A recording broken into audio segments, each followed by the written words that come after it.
the ancients were very clear.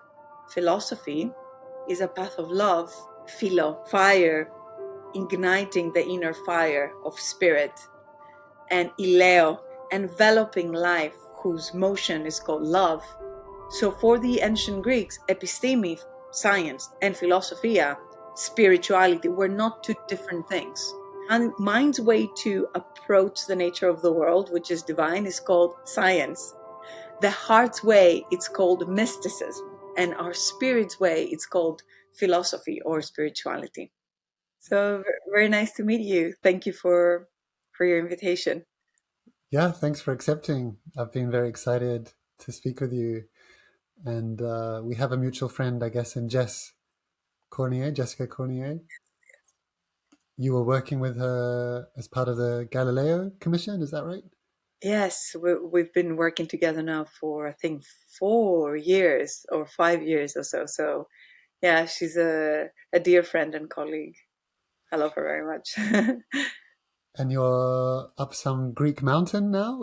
Did I understand? Yes, so I had set it up in that way so you could see it, but because the sun comes in this way, I was shadow. So I'm in Olympus. Oh, you're in Olympus. I'm actually Great. in Mountain Olympus. Yes. Great. So it's very auspicious. I don't know if I could turn this. Okay, I'll take a picture from my phone to send you. But So you also, can, I can edit out anything that's like a total disaster if you want to turn the camera around. You can. let's see if that works. So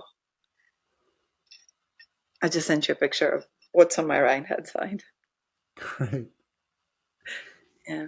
So is it like there's hotels up there, or how does it work? Just Yes, co-working on Mount Olympus with the gods? exactly. That's exactly it. I've been traveling because I love this place. It's my, it's my seclusion, let's say, place, my meditation retreat space. So you're going to be based now there permanent, like because you were at Harvard for a while, right? Have Yeah. you left? Have you left Harvard now, and you're Yes. getting I've back? left You're Harvard. based. Uh huh. Yeah, I'm back in, I'm in Athens, Hmm. and I'm in between Athens and Olympus. Amazing. And still in academia, or you're moving full time into? Well, I still have connections with academia. I'm still doing things, the collaborations through the Galileo Commission, and um, I'm going to be in a program now with some people from Harvard and some other universities in the States. But I'm mainly focusing on creating a university here, which is called Athenoa.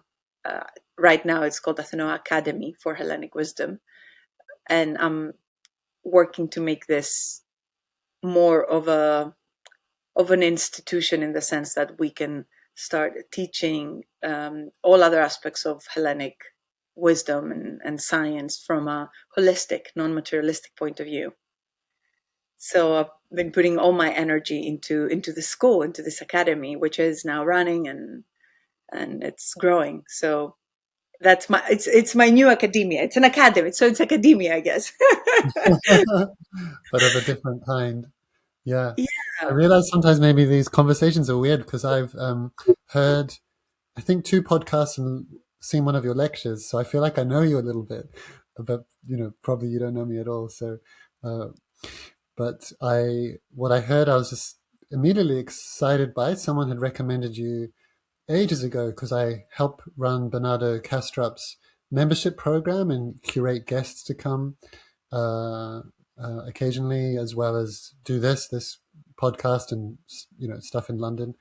And someone had recommended you, but there's always so many recommendations that I don't have time to look at them. So it sat there dormant for a year, and then I think someone else recommended you, and immediately when I started hearing your story and through academia and also being um, this excavate, if I've understood, this excavation of Hellenic, or is Hellenic different from ancient Greece, or is it interchangeable, those two It's the terms? same. It's the same. Yeah, it's interchangeable. Uh-huh.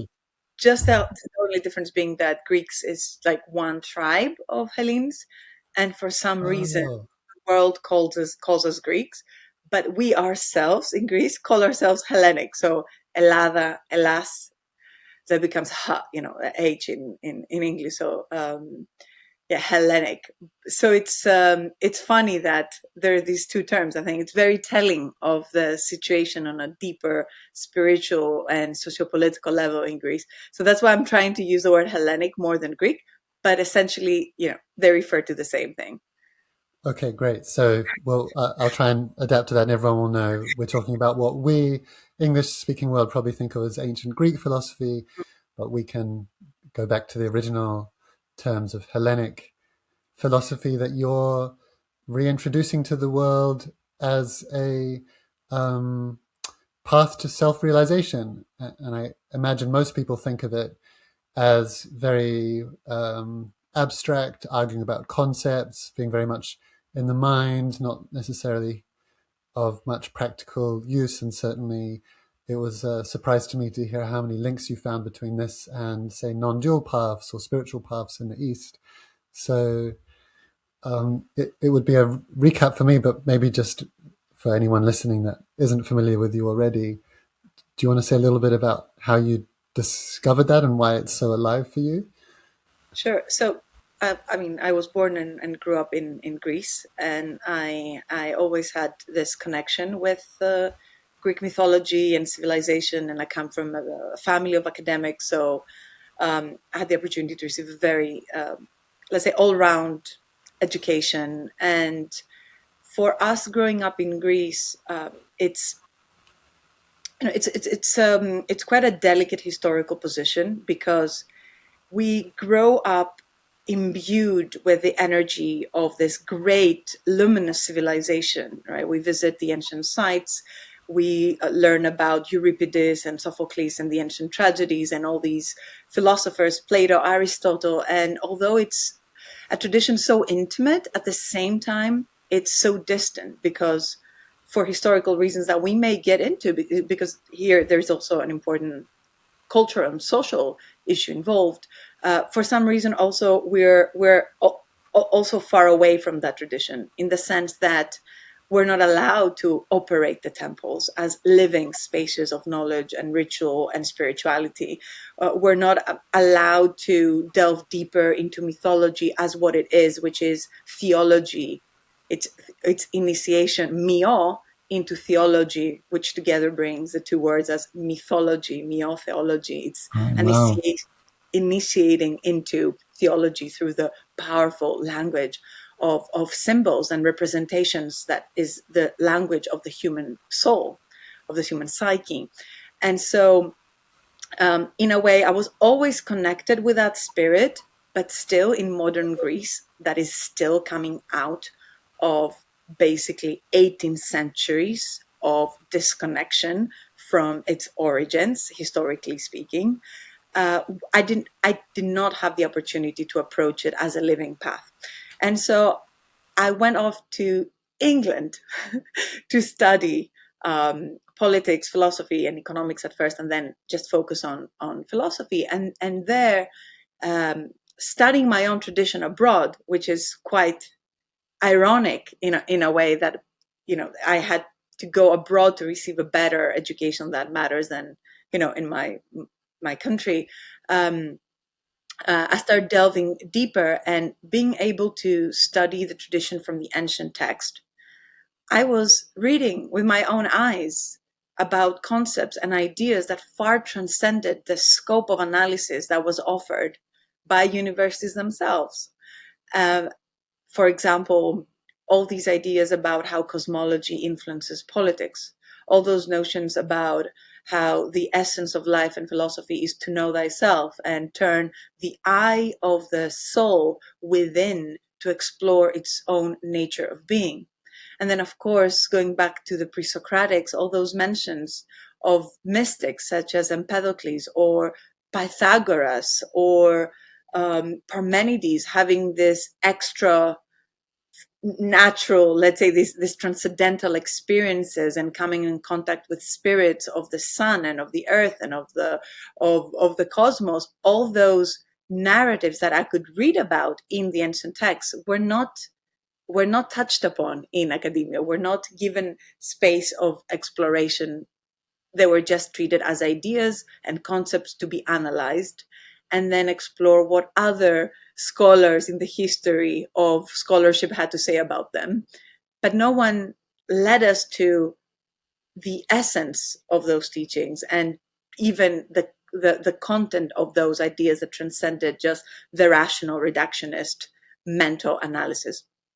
And so just, fast forward, I started coming in contact with meditation, and I think it was after my father suddenly died when I was in the UK, and the grief really pushed me into liminal spaces. And I actually say that this was my first awakening, because this experience really pushed me into myself, into my own being. And so then it was like a doorway opened, and I wanted to know more. I started having some experiences that transcended the, let's say, the normal mind. I could feel the energy. I could even feel the presence of my father. So I started delving deeper into myself. And so I came in contact with Reiki, and then I came in contact with yoga, Kriya yoga. I traveled to India, and I started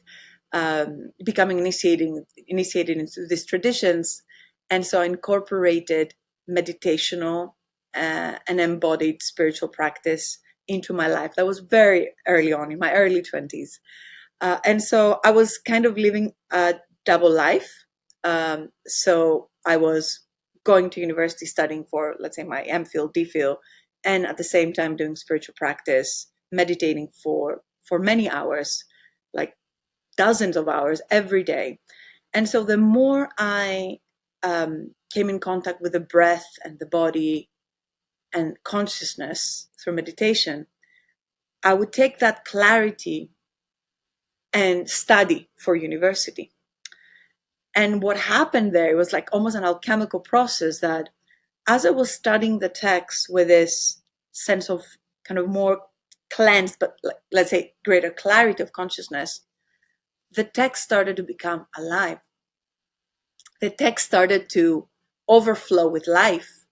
And I was able to now discern in my indigenous, like original tradition, a lot of the practices and notions and concepts that I was reading about in Eastern texts, in Tibetan texts, in Hinduist texts.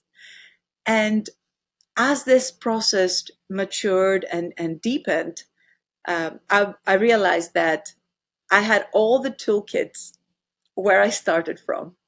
And I think there's this beautiful poem by someone that I consider a mystic, T.S. Eliot, who says, "We shall not cease from exploration, and the end of all of our exploring will be to arrive where we started and get to know the place for the first time." So I went back to where I started, and realized that all the definitions were there, or the tools were there, or the practices were there, and the ancients were very clear. Philosophy is a path of love, philo, fire, igniting the inner fire of spirit, and ileo, as you brought the definition before the etymology, enveloping life with that energy of our inner spirit, whose motion is called love. And through that process of ignition and compassion, love, amiability with one's being and environment, activate the presence of wisdom, which is always here, is actually our own presence, is the nature of our own being, the clarity and the ability of our being to know itself. It's called wisdom. Sophia means esophos, inner light, inner clarity, inner luminosity. And through that activation, philosophia, realized truth, which is the nature of being and the nature of the world as divinity. So divinity as the nature of the world and the nature of our being, something which we often and always call in philosophy the oneness. To realize oneness as ourself, and ourself as that luminous, loving, vibrating, wise oneness, one being, one nature. Uh, and we find this definition in Pythagoras. We find those teachings in Delphi, inscribed at the entrance of the temple of Apollo. Know thyself.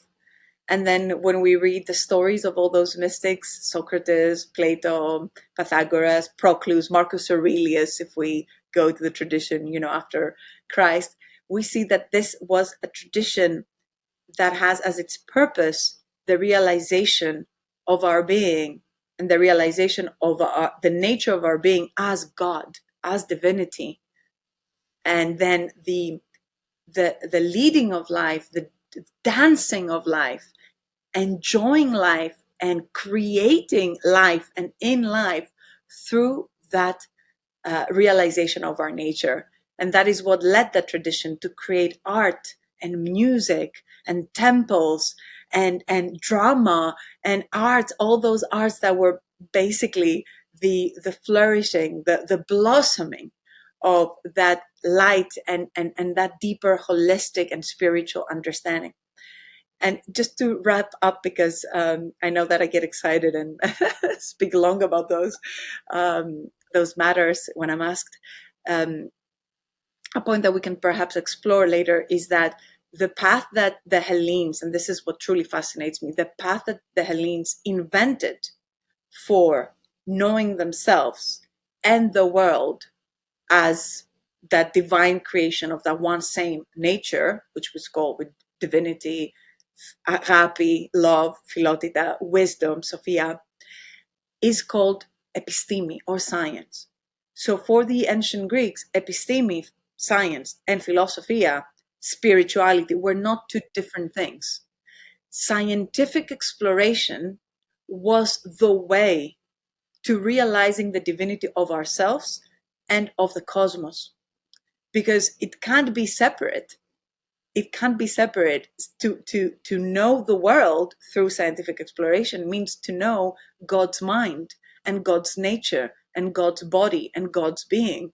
Therefore, the purpose of science and the purpose of philosophy and the purpose of theology is one and the same: realizing God's magnificent being in all its different manifestation as cosmic laws, as natural configurations and cosmos and different cosmic structures and planets and atoms and biology and chemistry. All those were seen as creations of a divine nous that therefore bear the stamp of that divinity, encoded into perfect mathematical order, which is what governs nature and all the different sciences. And so the mind's way to approach the nature of the world, which is divine, is called science. The heart's way, it's called mysticism and theology and the arts. And our spirit's way, it's called philosophy or spirituality. It's amazing and inspiring to hear you talk. And what it resonates with me a little is we've had a couple of guests in the last year speak about Kashmiri Shaivism or classic Tantra, and they would make the distinction, at least on their side, between, so you have Hindu Advaita, non-duality, and Kashmiri Shaivism, who would both see consciousness as primary to reality, but the distinction some people make is, whereas Advaita would see, okay, well, the one true thing is this never-ending, timeless consciousness, and therefore anything that comes and goes is kind of an illusion, and that would lead people more in the direction of maybe a detached lifestyle, a monastic lifestyle, asceticism, in contrast to the Kashmiri Shaivite perspective, or Trika philosophy. None of these things are things I study formally. They're just based on conversations I'm hearing. So apologies to any academics that might hear this and think I'm garbling it. But the main distinction I understand is that they would see consciousness as inherently dynamic, and therefore reality is something to be engaged with, because you're engaging with, as you said, the mind of God's manifestation. It's all equally worthy of attention. So that would lead to more of an engaged lifestyles where people might get married and they'd enjoy food and it would be less monastic. And what you've depicted sounds more in that direction. Is that a distinction you're familiar with, and would you agree with that way of looking at it? Or Yes, I am aware of this distinction, and in the context of Hellenic philosophy, we talk about it as a distinction between transcendentalism and uh, in Greek it's called emenia, which is immanence? immanence. Thank you very much. Immanence, yes, emenia. Thank you. So and it was actually a discussion also in the Neoplatonic school, which is the continuation of the spiritual lineage from the Pre-Socratics all the way to the first centuries AD. And they were still talking about this issue as whether the one, and I'm going to come back to the one, whether the one is intimate, innate in the world, or whether it transcends the world. So whether it's somewhere kind of out there as an abstraction, or whether it can be found anywhere. And the truth is that we're gonna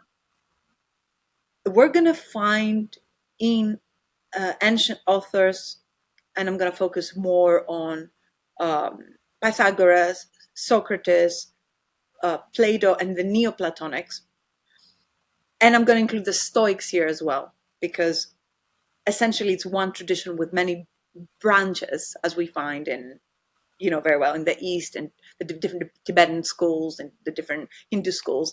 But we're going to find instances. For instance, I'm going to bring Plato, where Plato appears to argue for the idea that ideas are kind of transcendental and that exist somewhere else from the cave of illusion.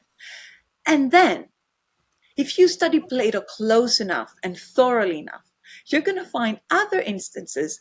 For example, Diotima's speech in the Symposium. Diotima was a priestess and female teacher, most likely mystagogue of Socrates. And we're going to find in the Symposium or in Phaedrus some other instances where Plato basically argues that line of oneness, which is the light of consciousness, unitary consciousness, nous for the Greeks, or the light of beauty, because Greeks had this, emphasis, they had this very enthusiastic focus to keep on referring to the nature of consciousness and the nature of the world as ultimate beauty, kalos. Kalos, from which comes the word kalos, which means benevolence. But for them, beauty was such an important quality of the nature of being, and not beauty in the sense of form, but in the sense of vibration, elation, would say the eudaimonia, right? That kind of the happiness and luminosity and harmony, the harmony of being. They were focusing a lot of that. And so he appears to be saying that quality truly is in everything. It passes through everything. It imbues everything, to the point that we can say that everything is just a shining. It's just, let's say, a sparkle of that beauty that appears as matter, body, concept, or world. Hence the world of appearances. The name for that in Greek is phenomena. Very interestingly, the etymology of the word phenomena is pha, again, phos, light, that is born, me, inside the nous, noumena, the numinous. We use this word, the word in English in philosophy nowadays. So essentially, the phenomena are lightnings, or let's say structured appearances of light within the nous, their noumena, within the mind. And therefore, we cannot really detach consciousness or nous from phenomena. We cannot detach divinity from what is. And therefore, we are led to this idea that I believe characterizes Hellenism more than the transcendental school, which is the immanence, that God is everywhere. The divine consciousness is everywhere. The essence of divinity is in everything and is everywhere. and it is everyone. Therefore, you will see, historically speaking, if you study the Hellenic civilization, and I love that about my culture, I have to say, is that it's so engaged with life. The Greeks were not secluded people in monasteries. They didn't have monasteries. There were people of the polis. There were people of the arts. There were people. We have Dionysus, right? We have this union between Apollo, who represents as ekaergos. Ekas means from afar, which represents this notion that there's something always transcendental about the nature of being and the one itself.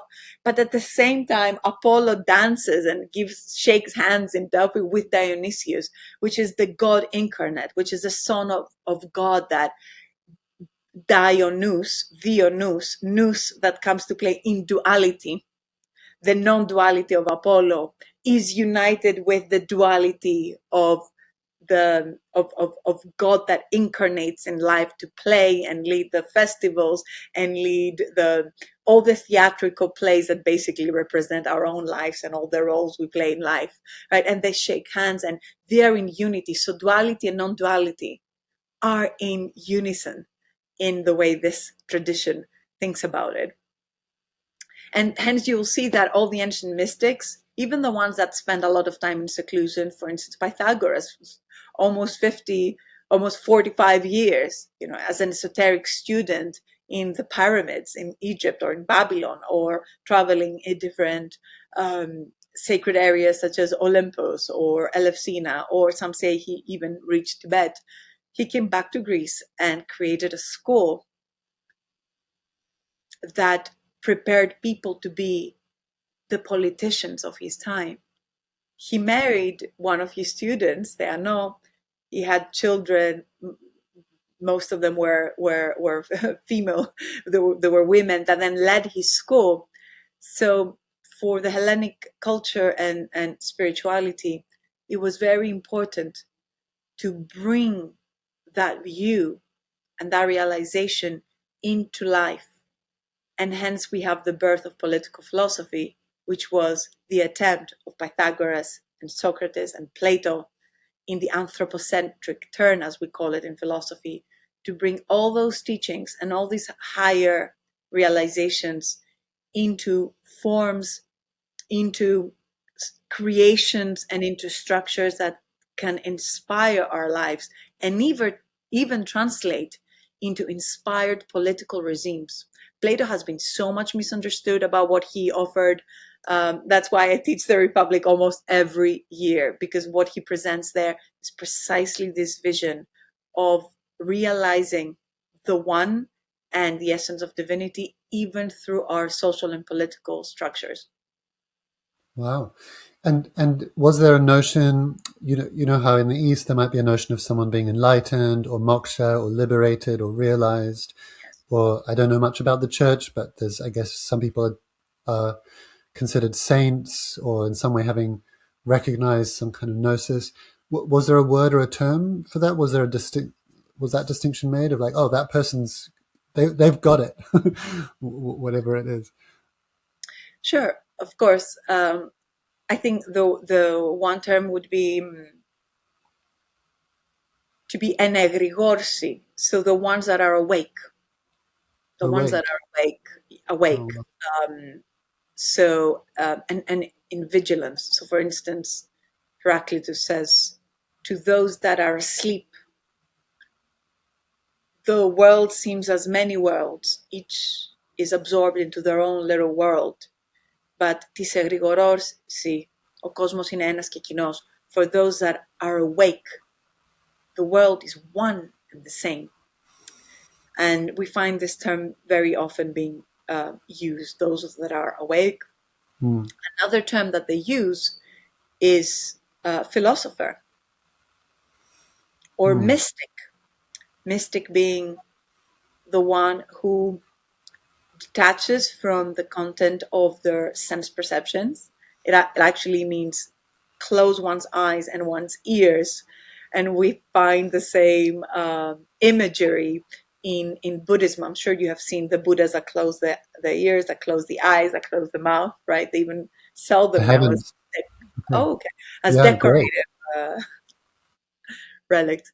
So it's the idea that I come inside and I start to delve into what's inside, to come in contact with what perhaps doesn't appear outside in the world of forms, but we know that, that turning around from the world of forms to the inner world, then the transcendental aspect of turning away from the world, then has to be, as Plato says in the Republic, in the parable of the cave, then those that leave the cave have to return back to the cave and open their eyes again and see the world in a different light, to realize the immanence of divinity and of oneness in the world, to return to the cave and realize that the cave is basically of the same essence as what they saw in the world of ideas. And those that are able to do those steps are called mystics, but then they're also called the wise ones, Sophie. Wow. These are the I'm loving how all these terms that I've used and heard my whole life are being re-enlivened now in this conversation with you and the previous ones I've heard. Um, and in terms of practice, so if I understood, you discovered a bunch of practices, let's say in the East, in various traditions that you were initiated in, and the ones I'm most familiar with are also ones that have come through, it's not like I've studied extensively in India, so I don't know to what extent they've shifted and morphed and changed as they've arrived in the forms that I've been exposed to them. But let's say teachings like Rupert Spira, where you're looking at awareness, where you're looking at that which is knowing, looking at the context, or various Buddhist practices looking for who is looking in the first place, this kind of thing. Are those practices you're finding as well in the teachings, Hellenic traditions, or are you discovering different ones that have a different flavor? Or yeah, Mhm. so and maybe as part of your answer, you can even say, what is your practice now? And when you have students, what are you teaching in terms of practice to recognize this? Mm, okay. Yes. So it's a very good question. You asked me before, so perhaps I can make a mention here about the non-dual aspect of the Hellenic teachings, Yeah, which is something that's not being studied. And I'm writing a book right now about this because um, I'm going to bring some history here if you are okay with that. I love it. Great. So there is this tradition that begins somewhere a few millennia ago. Some say Orpheus, who is the beginner of I'll say the modern tradition of Hellenism. Bear with me for a moment. The modern tradition of Hellenism is located somewhere between 2000, 1700, or some say even 3000 years BC. And he is uh, the the beginner, the mystic, essentially the avatar, because Greeks had this notion of avatars, of beings that are um, transmissions or emanations of a higher form of consciousness. Hence, Orpheus is the son of the Muses. So he's incarnated, and he brings this let's say this ray of knowledge, this whole stream of wisdom that then becomes instituted as the mysteries, the Orphic teachings, the theology, the cosmogony, the mythology of the ancient Greeks. And so we start somewhere along the way there. And I'm saying that this is the beginning of modern Hellenic tradition because if we are to believe in Plato, in Timaeus, Plato begins the dialogue by presenting Solon, the great lawmaker of ancient Greece, to visit the Egyptian priests in the pyramids. Egypt at the time was the fortress of spirituality. It was something else. It was like Oxbridge of spirituality for the ancient world, and even more than that. And so he visits them, and they come out of the temple and they tell him, "Oh, Socrates, oh, you Greeks, You're children. You're always children. It's true. But he said that in the context of because you don't remember your history. You think that your history has started now, whereas we have the historical records. We've kept them. You've asked us to keep them. That are memoirs, are recordings of memory that explicitly state that your civilization existed in a prior form in the times of the Atlantis. And you fought with the Atlanteans once they developed the technology up to a point that they were about to destroy the world. And you fought with them, civilization was destroyed, but some pockets of you survived, and some pockets of your knowledge were survived, and we kept it. So you have a history much longer than what you know. And then we have other authors like Proclus who elaborates on that theme. So there are historical records that speak of a much ancient civilization, something that modern historians cannot really stand to hear because it'll destroy the narrative of the origin of Western civilization. And Is this the we kind all, of ideas that Graham Hancock talks yes, about? Does it relate to that? Yeah. Okay. yes, but you know, every system of politics and every system of authority is founded on a historical narrative. If the Yeah. historical narrative changes, that starts to shake the ideological and the mental institutions of political structures. Therefore, history is a very tough well, it's a science, but it's a part of the humanities to touch upon. But we have records speaking about this, right? And then comes Orpheus and institutes that tradition. And that tradition develops in what we call the Pre-Socratics, who are scientists and mystics. And there is someone that I really admire in the UK who does excellent work on that. I feel he's an old soul, as we say, is Peter Kingsley, and who has written a lot about the mysticism and the spirituality of the Pre-Socratics. And then the Pre-Socratics evolved into and then we have Pythagoras, who was a mystic that we have records of him, even performing miracles of meditating for hours, practicing vegetarianism, practicing music therapy, practicing vipassana. For 7 years, his students were not supposed to speak and just were meditating, right? We have all those practices. And then that evolves into the Socratic, continues the thread or the lineage, as we say, the golden thread, into Socrates, Plato, all the way into Marcus Aurelius, the Stoics, and then the let's say the Neoplatonic, the Neo-Pythagorean and Neoplatonic philosophies. All that stretches from 3000 BC all the way to 500 AD. It's incredible. And then we have the birth of the new religion, Christianity. And Christianity starts to dominate the Western world. And then Christianity becomes politicized. And so it needs to claim both a political authority, but also spiritual authority or monopoly of truth. And based on a decree from the church, the ancient schools of spirituality and science and mathematics and law and political education, civic education, are banned. So that was around the 500 AD, 529 AD, they're closed by the Justinian decree. And the price for practicing philosophy, practicing the mysteries, practicing spirituality, even studying mathematics, astronomy, and so forth, is death. It's a death penalty, right? And the schools abruptly and violently close. The temples are destroyed. The libraries are burned.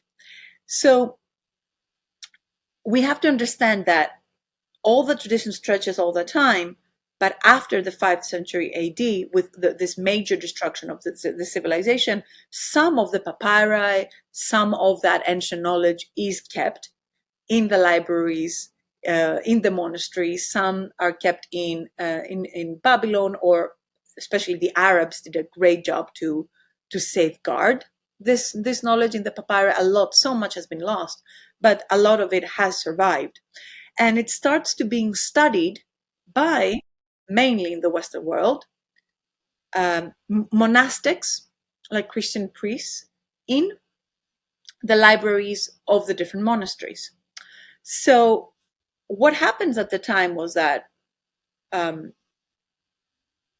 of course, all this great knowledge of, let's say, logic and reasoning in Aristotle, or cosmology, or psychology in Plato, and ethics, so valuable, it's so inspiring. It serves as actually the foundation of Christian theology. If we study the development of Christian theology, we will see that at first the major schools that were fighting for the dominant narrative were the Platonic based Christian theologians versus the Aristotelian inspired theologians, such as Thomas Aquinas, for instance. So they use the ancient knowledge, but of course, as a new religion that claims a monopoly of spirit, they have to leave out everything that has to do with actual spirituality. Why? Because that now has been substituted.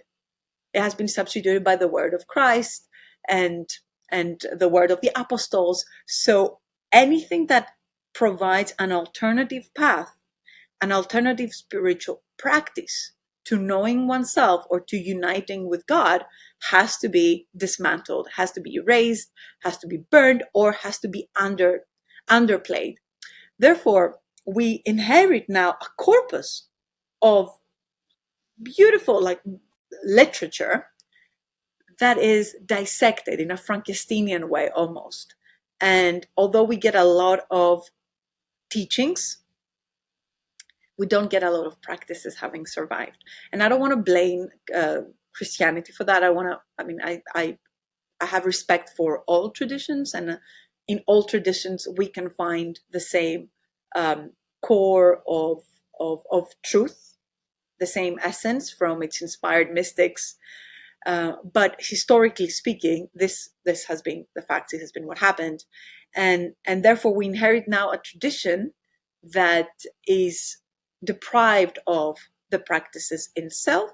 However, the ancients were very smart, and they knew that this. I believe they knew this would happen because they've seen the circles of history, and we know impermanence is the nature of this world, and therefore still we can find some fragments in studying Plato, or studying the Stoics, or studying Plotinus, that do provide some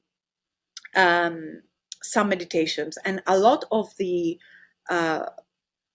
a great part of that knowledge that we find both in the Pre-Socratics and in Socratic philosophy and the Neoplatonics includes a very important non-dual corpus. Not a lot of people know about this. Why? Because that was not something that Christian theologians were so interested, at least in the mainstream, to study. And then as this corpus gets, so this tradition gets appropriated by the church, and then gets appropriated by materialist, reductionist academics in Europe, right? And it's the first time in 17th century, from 500 AD, that this tradition becomes liberated and able to be and enabled to be studied in an indigenous light, in an indigenous way, in a way that doesn't need to relate it either with reductionist analytic academia, nor with Christian theology. You understand, we're living in this, for us here in Greece at least, this is a revolutionary point in time.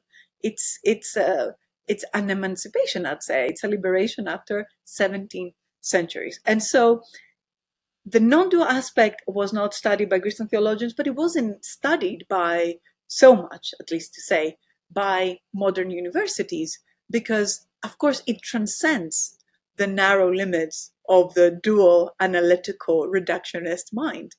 And I mean, in our school, we study a lot Plotinus, who has this incredible non-dual teachings.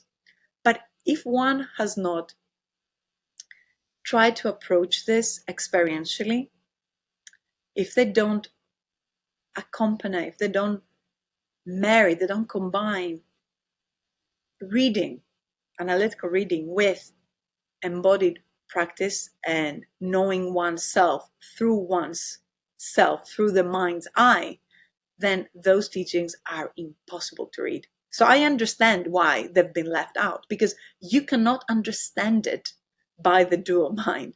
It's only with the shining of awareness that those texts can be comprehended by the mind, and even more importantly, experienced through our being.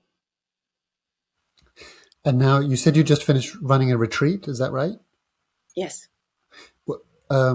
Was that more of an academic retreat, or did it involve meditations and So, also was it in Greek, or is it for Greek people, or is it in English with so foreigners it's in coming? Greek. I've organized a retreat in English, and I'm going to organize this summer retreats the same sort in English. So to come back to your question and combine it with what we do in retreats. So if we visit Plato's cave analogy, he presents the structure of what we call mindfulness. Everything that he presents in the cave about the different functions of mind, from impression to emotional feeling tones, to concepts, ideas, all the way up to awareness, basically point out to the structure of our consciousness and the way the different operations of our consciousness.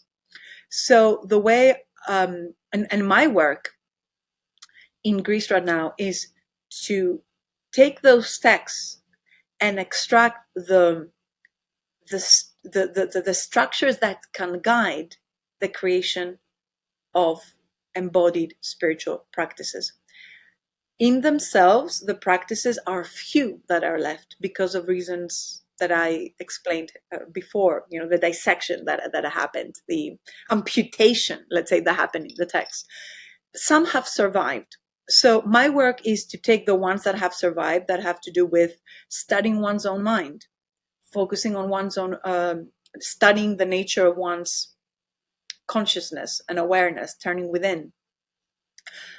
Mindfulness, being able to observe the different energetic centers and the different operations and vibrations of the appetitive, we call it in my tradition, appetitive part of the soul. That's how we structured the emotional part of the soul and the thinking mind of the soul. And then the awareness, that is the one that is aware of the function of this tripartite structure of soul.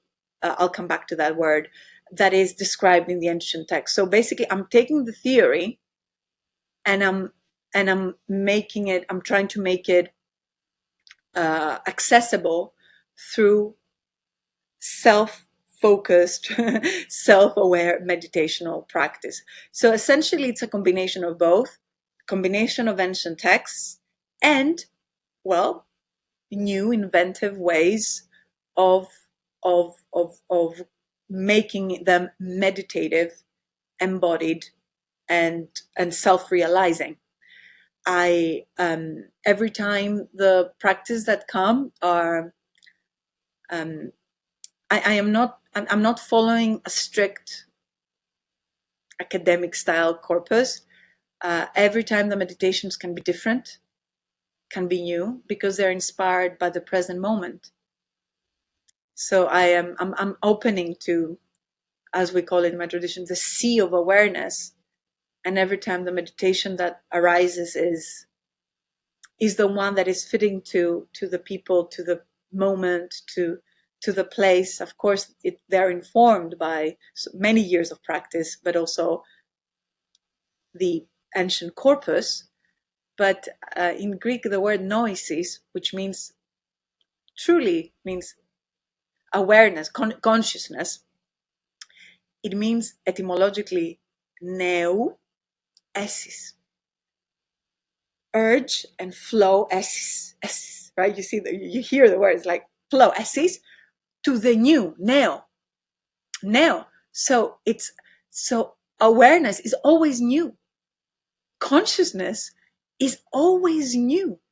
It always reinvents itself, renews itself.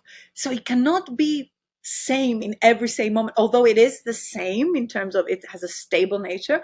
That nature expresses itself and gives birth to itself in so many different ways, and hence, we speak of the ultimate fertility and creativity of being. In Greek, the symbol, the mythological symbol for nous is Zeus. And we see Zeus in the mythology giving birth to so many children, engaging in all those different loves and eros, all those different times and all the different marriages. Why? Because the nature of consciousness is to give birth to newness. And we have that depicted in our mythology, either through Zeus being, a very fertile and erotic god, or through Apollo, who's also a god of consciousness, being um, always young. It's the youthfulness of noesis. And so I approach it in this way. And during the retreats, we combine a few things. We combine a satsang, sitting together in silence, meditation, um, nature of consciousness, studying the nature of our own awareness. But also we incorporate, dialectic Q&A, and some ritual based on the Hellenic tradition. But also we incorporate dance, movement, hikes in nature, and very importantly, we visit the ancient sites, not as something, as I said, disconnected and as something that stands behind those little strings and we're not able to touch or operate, but we approach those spaces as living, functioning, operating, sacred, energetic sites with which we can connect in a dialectical way. And therefore, we approach them through a set of meditations I have developed by just opening to the newness of consciousness. I haven't read about them somewhere, but I've been, the spaces can guide you if you approach them with reverence and openness. Those spaces is like they have their own attunement and their own consciousness. So we visit those spaces and interact with all these energetic recordings, all these energetic empowerments that those incredibly inspired mystics have left. And this is what makes those sites so appealing to tourists that still visit them, although they're not restored, although they're basically destroyed, right? It's like destroyed and thrown away, ruins. That's how they call them in English. The first time I heard it, I was very sad, but it's true that if you see them from an outside perspective, they're ruins. But Yeah, if you connect with them, and why are they so appealing? Why everybody wants to visit those ruins? Because their energetic structure, the empowerments that the ancient mystics have imbued them with and have left, is present, is alive. As I often say, the etheric temples are untouched. And if you visit them with this understanding and with this openness of heart, mind, and body, you will receive that, you will feel it. And the experience that you're going to have is something that I think qualitatively could be compared with visiting them during the 5th century BC. So we have these interactive and immersive retreats and visits in those sacred sites. that is very cool. Um, you, I've got too many questions probably for one conversation, but um, well, maybe I can ask you both, and you can decide which one you'd rather talk about. You mentioned a heart-opening awakening in a previous conversation, but you cut. I think it was with. Um, is it David Lorimer? You had a chat with him. It was a short half-hour chat. You just mentioned passing. Oh, that was my heart awakening. I was like, oh, I want to hear more about that. That sounds fascinating. Um, or I can ask you questions about the history and how Plato is seen, and how pre-Socratic versus Plato. And Iain McGilchrist's written some stuff around this, and I was very curious about your view on that. Um, do you have a preference? Mm. Well, not Not really. I'm open to both. I mean, I don't usually speak about. I don't usually speak about my. I mean, how can you put into words?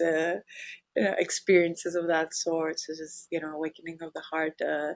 I guess sometimes we try, but it's not so easy. Every time we try to put it into words, words do not suffice as a tool to convey the the spectrum and the ontology of those experiences, because they're not experiences.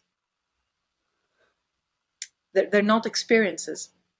In Yeah. Greek, experience is ebiria, which means, and I guess, I'm just thinking, I guess that experience, if we find the etymology, would mean something the same. Yeah, experas.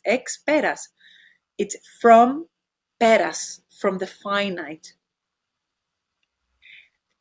We can only have experas. Peras means the something that is finite, something that has a boundary. So every time we have um, a contact with something that is definite, something that is defined, something that has a boundary, a contour, we have an experience, an experience. But when we touch that which doesn't have a contour, doesn't have a shape, doesn't have a boundary, in Greek, apiro, not peras, not experas, infinite. We don't really have an experience of the infinite because it's not contourable, it's not definable. We are the infinite. So just we are. We don't experience. We are what we are. We realize that we are what we are, and that is the infinite, which, based on the operation of finite, or as our friend Rupert would say, localized mind, it appears to focus, to get a locus just on one point, let's say in space or time. So that infinite sea focuses laser sharp from and opens an eye here and says, oh, I'm Athena, this is my perspective. I have a point of view. In Greek, point of view is a degree of view, and in Greek, degree means fate. It's the same word that we use for degree, perspectival degree. Mira and fate is the same word. So what is my fate? What is my destiny? The perspectival view of the degree of the localization of the finite mind. And then I just look from here and I develop the phenomenal, the misled perhaps, or partially misled belief that I am just here from where I have the perspectival point of view of the eye of awareness. But in reality, I am my awareness, the one that looks from here as if from a fortress, truly is spread everywhere and is in everything and is everything. Its nature is that infinity.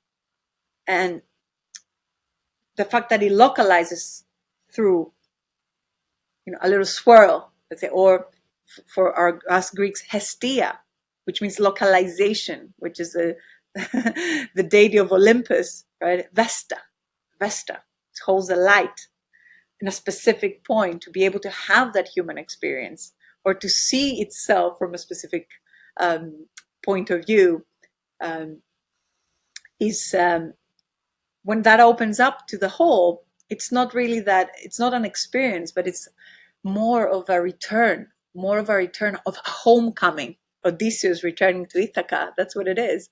Odysseus, Odio is Odysseus, Odio is F. The one that is in two returns to the one, returns to the good. One would etymologize. So Wait, that's what Odysseus means? Can you say yes, that one more time? So, in a more esoteric etymological um, interpretation, which I know that let's say, established grammatology perhaps would contest against. But in Greece, we have a school of interpretation of our language that does not agree with what international grammatology tells us our language means. But so I'm just going to bring it out. It's the indigenous point of view. Odio is F. The, o, it's a article, male, the one that goes from the two, the duality, into F. In Greek, F is the good, the divinity, divine benevolence, and it's used interchangeably with N. Look how much they look alike. F, the good, eudaimonia, euphoria, everything you put the EU in front, it basically describes partaking into that divine pure nature. The divine pure nature, Jogtsen, for instance, they call it in Buddhism. For us is the benevolence, the ultimate goodness, F. And it's also called N, which means the one. It's the one that is good and the good that is the one. So Odysseus is the one that goes from the two to the good, to the one. So it's homecoming.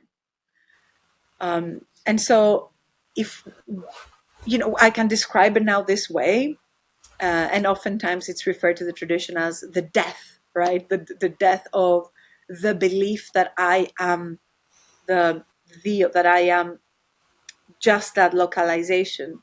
So in a way, it's described as the mystagogic death, let's say, although that, sometimes scares people. It's not so scary as it sounds. But essentially, it's not even a death because there was no one there that was there to die, right? It's just the belief that so the way that each of us basically not experience but realizes the nature of their being is very unique. But the description of the way we are witness to that comes only after the witnessing. The narration of the witnessing is what the mind then tries to describe, to present what it is as an experience. And so I think that narration can never give us the full taste of that, and it can be so unique for each and every one of us. But the witnessing itself, it's of the same essence. words to describe it. And the reason this the practical consequence, let's say, that I understood that you described is most of the time your contentedness does not seem to be as dependent on circumstances. That's the kind of fruit of one of these recognitions or awakenings or something like this, which I think is very different from the reason someone might study philosophy. Most people might study philosophy through academia because you get a degree and then maybe, I don't know, leads to a higher income job. I don't know why people do that. But the purpose or path of this leads to a different relationship to life, if I've understood what you were describing. Yes, and the ancient philosophers whom we study in the art or science of philosophy were very clear in their definitions. They said philosophy is the path to theosis, a term we find in Christianity, really. Theosis is to become divine, to realize our divine being. The purpose of philosophy is awakening to the one, Plato. The purpose of philosophy is uniting with the ultimate beauty of being, again, Socrates, then Plato. The purpose of philosophy is to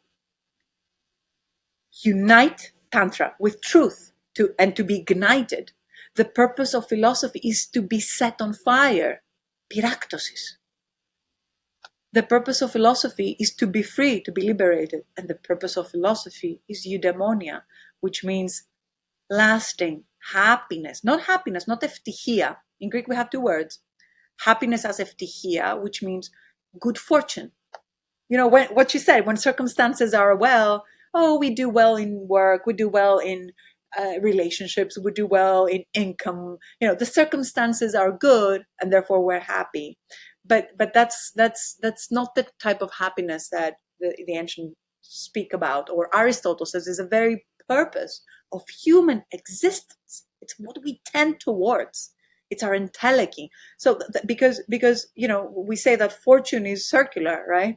Good luck comes and good luck leaves. Impermanence is the nature of conditions. So ευτυχία is not what we seek because it's not permanent. And then we have the other word, which is eudaimonia, which comes from the words F, you, F, the divine pure nature, divinity, nature of being, and daemon, something we're going to speak about soon, I guess, daimon, which means our inner spirit, and daemon again has two etymologies, which means from veo, which means I burn, I'm on fire. So it's the fire, the holy fire, as the eternal fire Heraclitus said that we are, and everything is that holy fire. And at the same time, it means veo, it means to distribute, not to divide, it means to distribute. So basically, the localized fire of the one fire that everything is, of the goodness, divinity, the ineffable is, to merge with, to touch the nature of its own being which is F. So once our inner spirit, that's how they translate daemon, but I believe we gave a kind of deeper view with the etymology and the words that describe the meaning. Once that inner spirit realizes and in a way merges with the good itself, the beauty, which is the luminosity, the love, the wisdom that is the essence of our being, that is when eudaimonia is just bursts forth, born forth in our life as an inner state. So it's as if the fountain of eudaimonia, it's not outside, oh, the good house and the good life and the good wife and the happy life, wife, children, work. The fountain is within, the inner source, the parana, as Pythagoras used to say, is within. That's what the word pagan came from, by the way, which the ancients never used of themselves and became a pejorative term. It was those that were believing and were concerned with the inner source. And they became sorcerers also. They called them all sorts of things. They prosecuted them under those terms, but it really means to connect with that, the inner fountain of life, of wisdom, of love. And once you're connected with that, you realize eudaimonia as a state of being. And Aristotle will say that this is not just the purpose of philosophy. This is the entelechy of human nature. Entelechy means the ontological program, the design. Everything has an entelechy. It's the purpose that we have within, telos, purpose that we have within. So for instance, if I take this wheat from Goddess Dimitri, right? So the seed of the wheat is an active thing. The seed is active. It has an ontological program within that it wants to fulfill. And whenever it finds the right conditions, the fertile land, the sunlight, the water, it will tend to manifest the purpose that it hides within, that it's been leading it all along. It's the reason of its manifestation. It's the reason of its ontology. The Greeks had this idea that everything it's called teleology. It's teleology. And the human beings have teleology. And the teleology of human beings is eudaimonia, is to awaken to our true being and realize the fountain of that inner happiness as our own being, and bring it forth into life as creativity, manifestation, and basically Another term, I'm going to end with that. F-zine. You've heard of this term? F-zine, the good life. The good life. The life, Epstein zine. is a Greek word. Yeah. I've heard people. Do you know Shamil Chandaria? No. Right. Oh, he. I'd love to introduce you one day, but he talks a lot about. He's involved in the Foundation for Eudaimonia, I think, at Oxford. I think it's called that. He talks a lot about the good life, and I wonder if he got that from the Greek concept. Yeah. Yes, yes, and it's a very famous term. It's like eudaimonia. It means it's can be used interchangeably. Um, Zin zoe means life. Okay, it actually sounds a lot like Zen. It's very interesting. And F, I said it's the divine pure nature, divinity. It's the good. So F zin means it's the good life. It's the purpose of life to lead not just mundane, let's say, uh, survival type of automatic, repetitive type of life, but to live the life that has the fulfillment and the flourishing of the touch of the divine, of the good. And it very famously, Aristotle said, excuse me, Aristotle's student, Alexander the Great, another very misunderstood figure. We should talk about this another time. He said, because he studied with Aristotle since he was 8 years old. It's not a small thing to have Aristotle be your personal tutor for over 10 years. And Aristotle studied for 20 years with Plato, and Plato studied for another 15 years with Socrates. What a lineage. So Alexander the Great has said, my parents gave me life, but my teacher gave me the good life.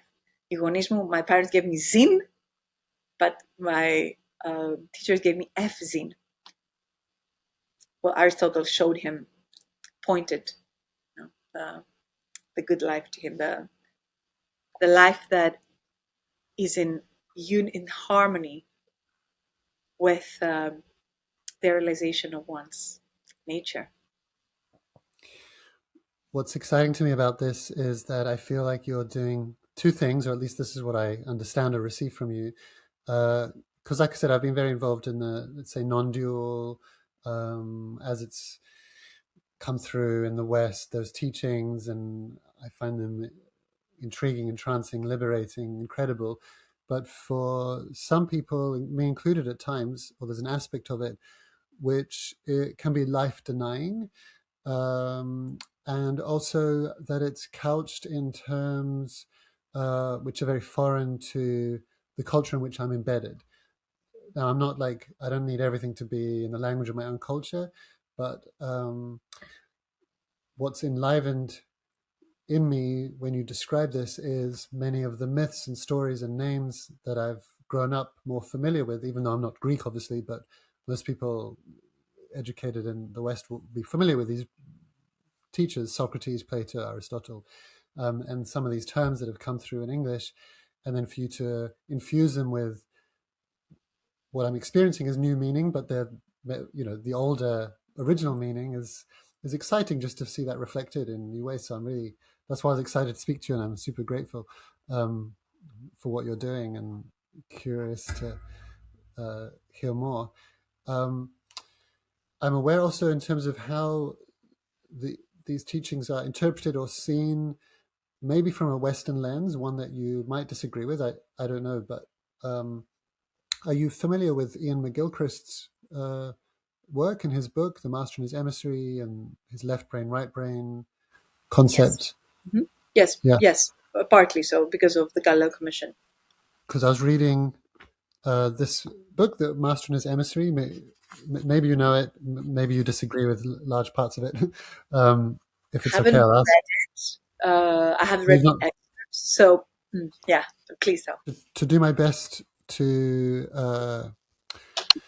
portray some of what Ian is saying. So he's got this narrative, which I think he accepts as like a narrative. He doesn't say this is proven, but it's a narrative, a perspective that we can take on history and on humans, um, which is controversial in a couple of ways. One is that the division between right and left brain has been poo-pooed by some, but what he's saying, if I've understood him, is the, let's say, simplified understanding of left versus right, or this idea that some people are right brain, some people are left, that's of course not true. Everyone's using both sides of the brain for almost every task, but they do involve two different ways of knowing, and which can be discerned mostly when someone has damage to one side or the other. And it appears that the right side takes in more context. It can also see more detail and individuality, and the left side is more likely to, and also it's the right side that can take in new information that's actually more open to the world, sends information to the left side, which can then make distinctions and abstractions and create more generalizations as rules, but those aren't immediately and immanently connected to our experience of the world.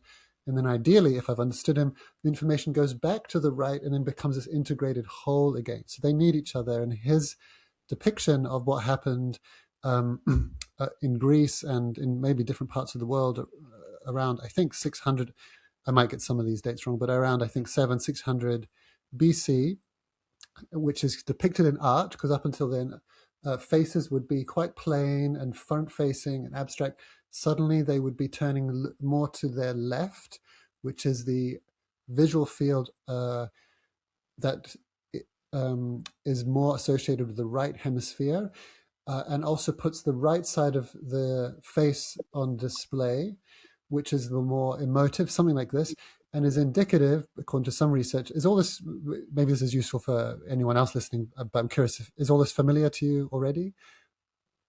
Yes, not this particular perspective about left and About right. It is yeah, true that we see also the legs, how they're placed, which one is forward, and very often yeah. is left. And so there's this incredible flowering in Greek art, and suddenly the faces were emotive and more individualized, and it indicated more empathy.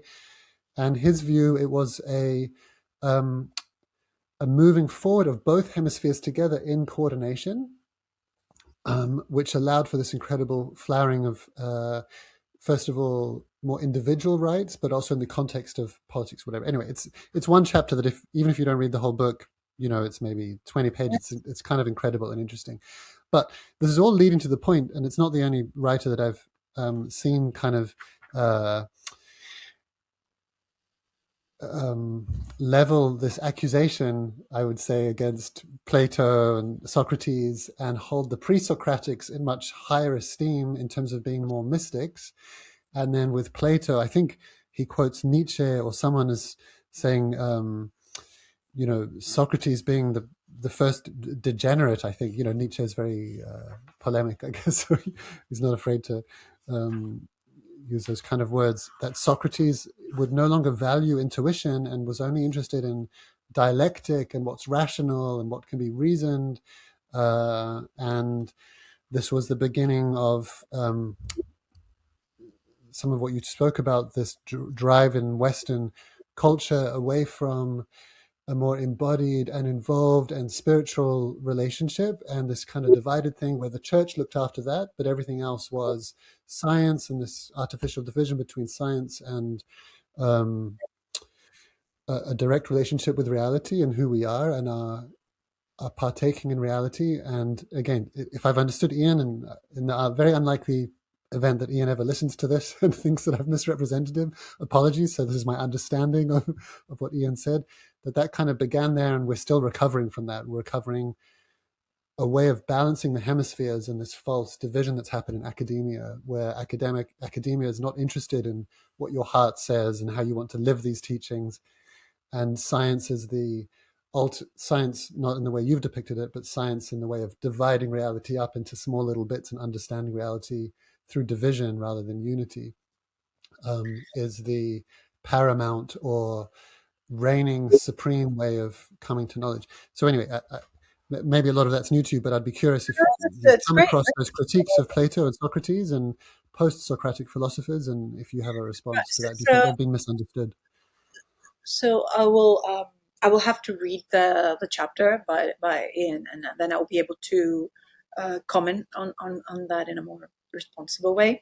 But what I can say about Socrates and the Platonic tradition leads me back to what we spoke about, historical misrepresentation and appropriation. Could I add in one more thing, which I think is well known, which to me sounds shocking, and maybe it's not true or misunderstood, that Plato, his idea of the ideal republic is to banish the poets, which is Yeah, maybe indicative of this view of like, oh, the poetry and the mythical and the story and the emotion is like, no, just everything should be reason and blah blah blah.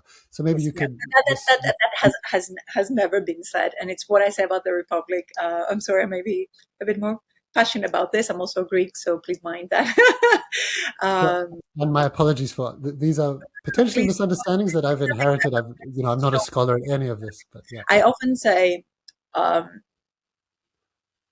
okay, it's gonna.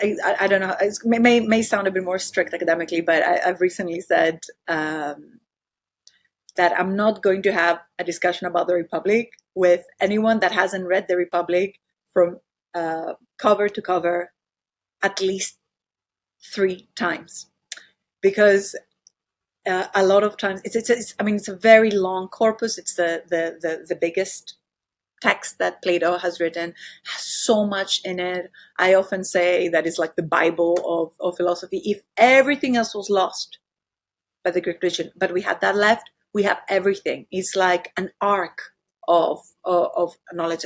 I can substantiate that if necessary. But what I want to focus on is that we often tend to take part of the teachings of Plato's Republic out of context. And if we do, of course, we're going to be very much justified to be led to all sorts of conclusions. So Plato is, I'm going to start with the latter point. Plato devotes an entire chapter on Homer and the poets, and actually the arts. And he says that what athleticism, exercises to the body, the arts, and especially music, but in ancient Greek, music means all the arts of the muses, is to the soul. And he basically states that the the essence of the quality of our political life is determined by arts. He even says that political change begins in the style of music that people listen to. And if you want to change a political regime, change the modes, the musical modes that are dominant in a society. Why? Because music is the one vibrating and becoming sound. It's vibration. It's basically mathematical proportions of a vibrating energy, and we are energy, and our being and our soul, which I guess would correspond to what we nowadays would say. I'm going to use Rupert's term, the finite mind. It's localized consciousness is what we refer to as soul in ancient Greece. So soul is made up of that energy.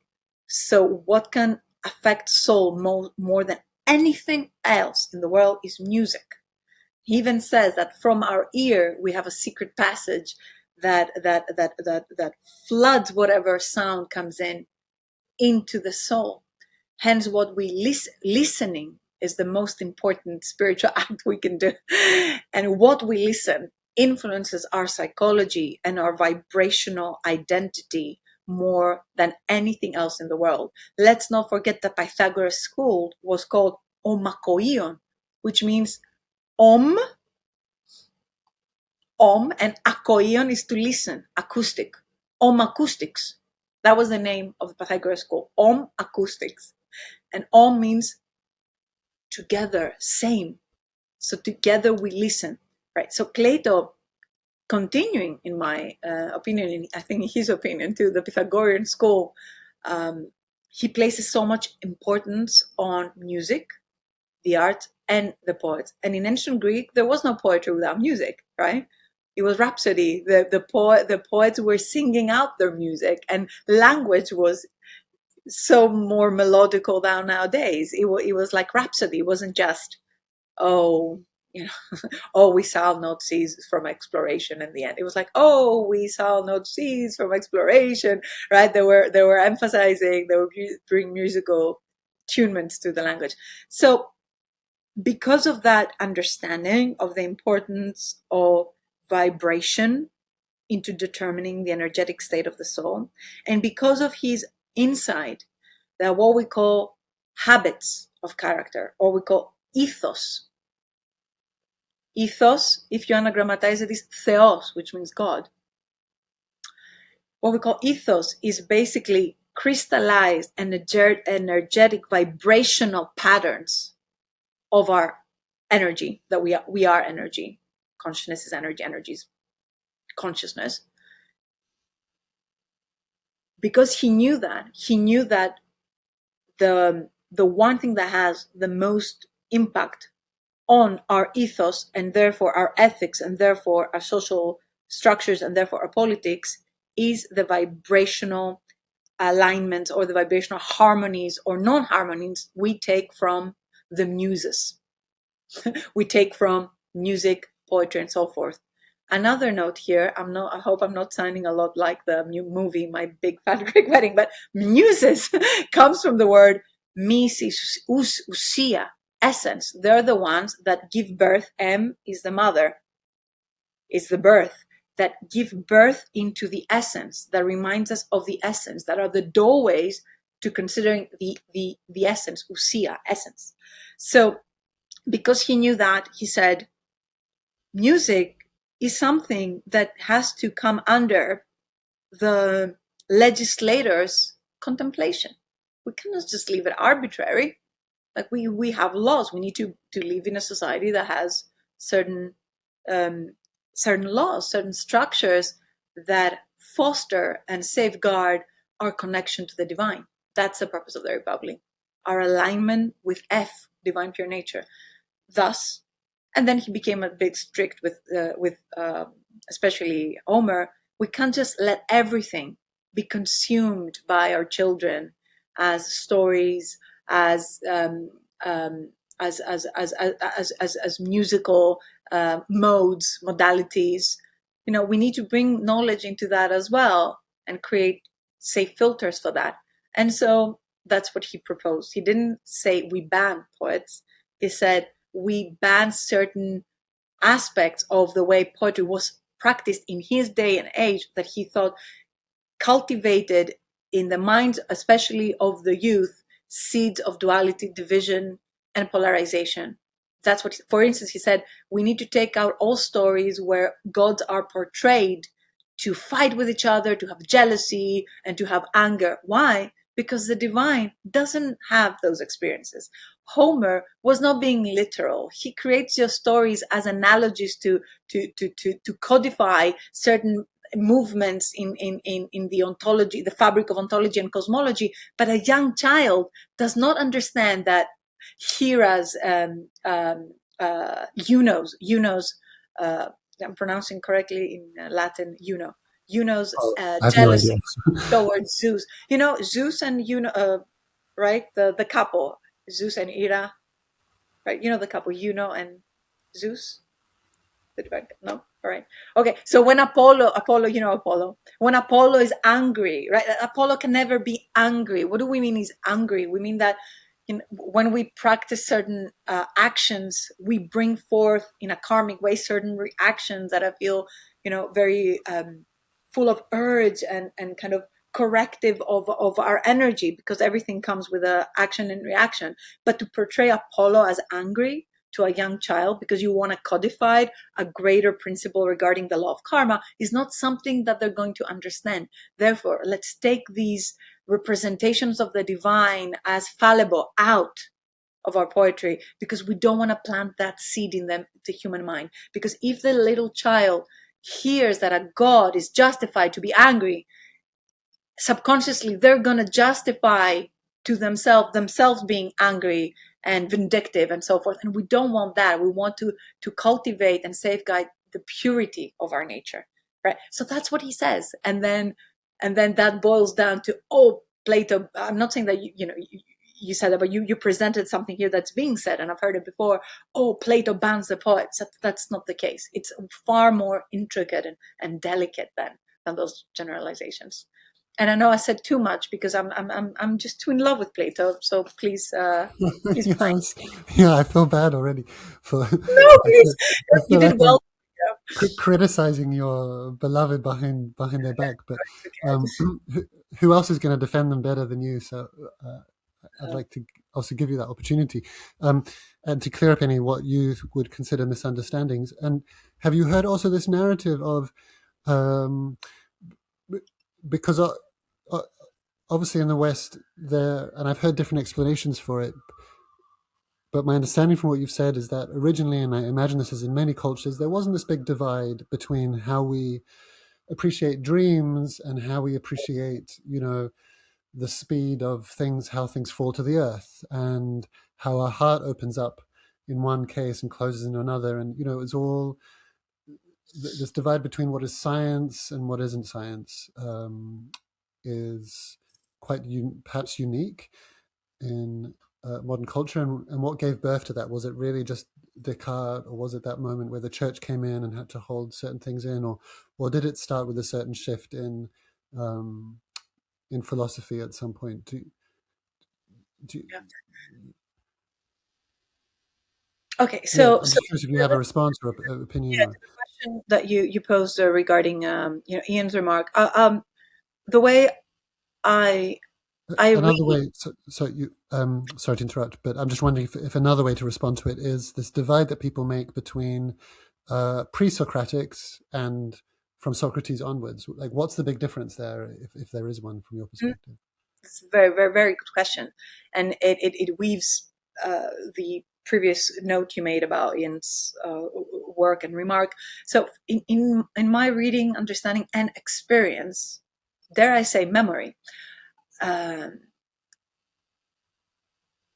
Socrates, Plato, and the mystics that followed, of course, they differentiated from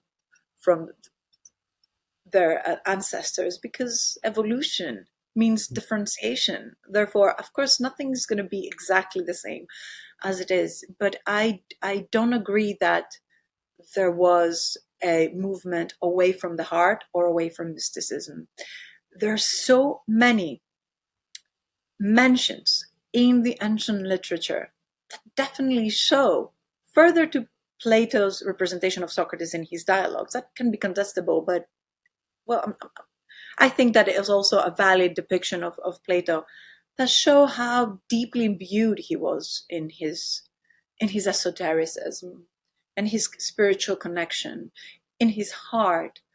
I mean, he was initiated in the Eleusinian mysteries. Diogenes Laertius, in his history of Socrates, speaks about all those signs he received in dreams, that he was chosen by Apollo, that he would be that he would become a philosopher.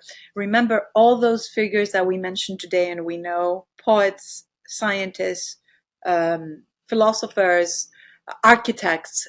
Everybody was initiated in the mysteries. The mysteries, the Eleusinian mysteries, was the institution that was the foundation and what held together the luminosity of that civilization for as long as it lasted.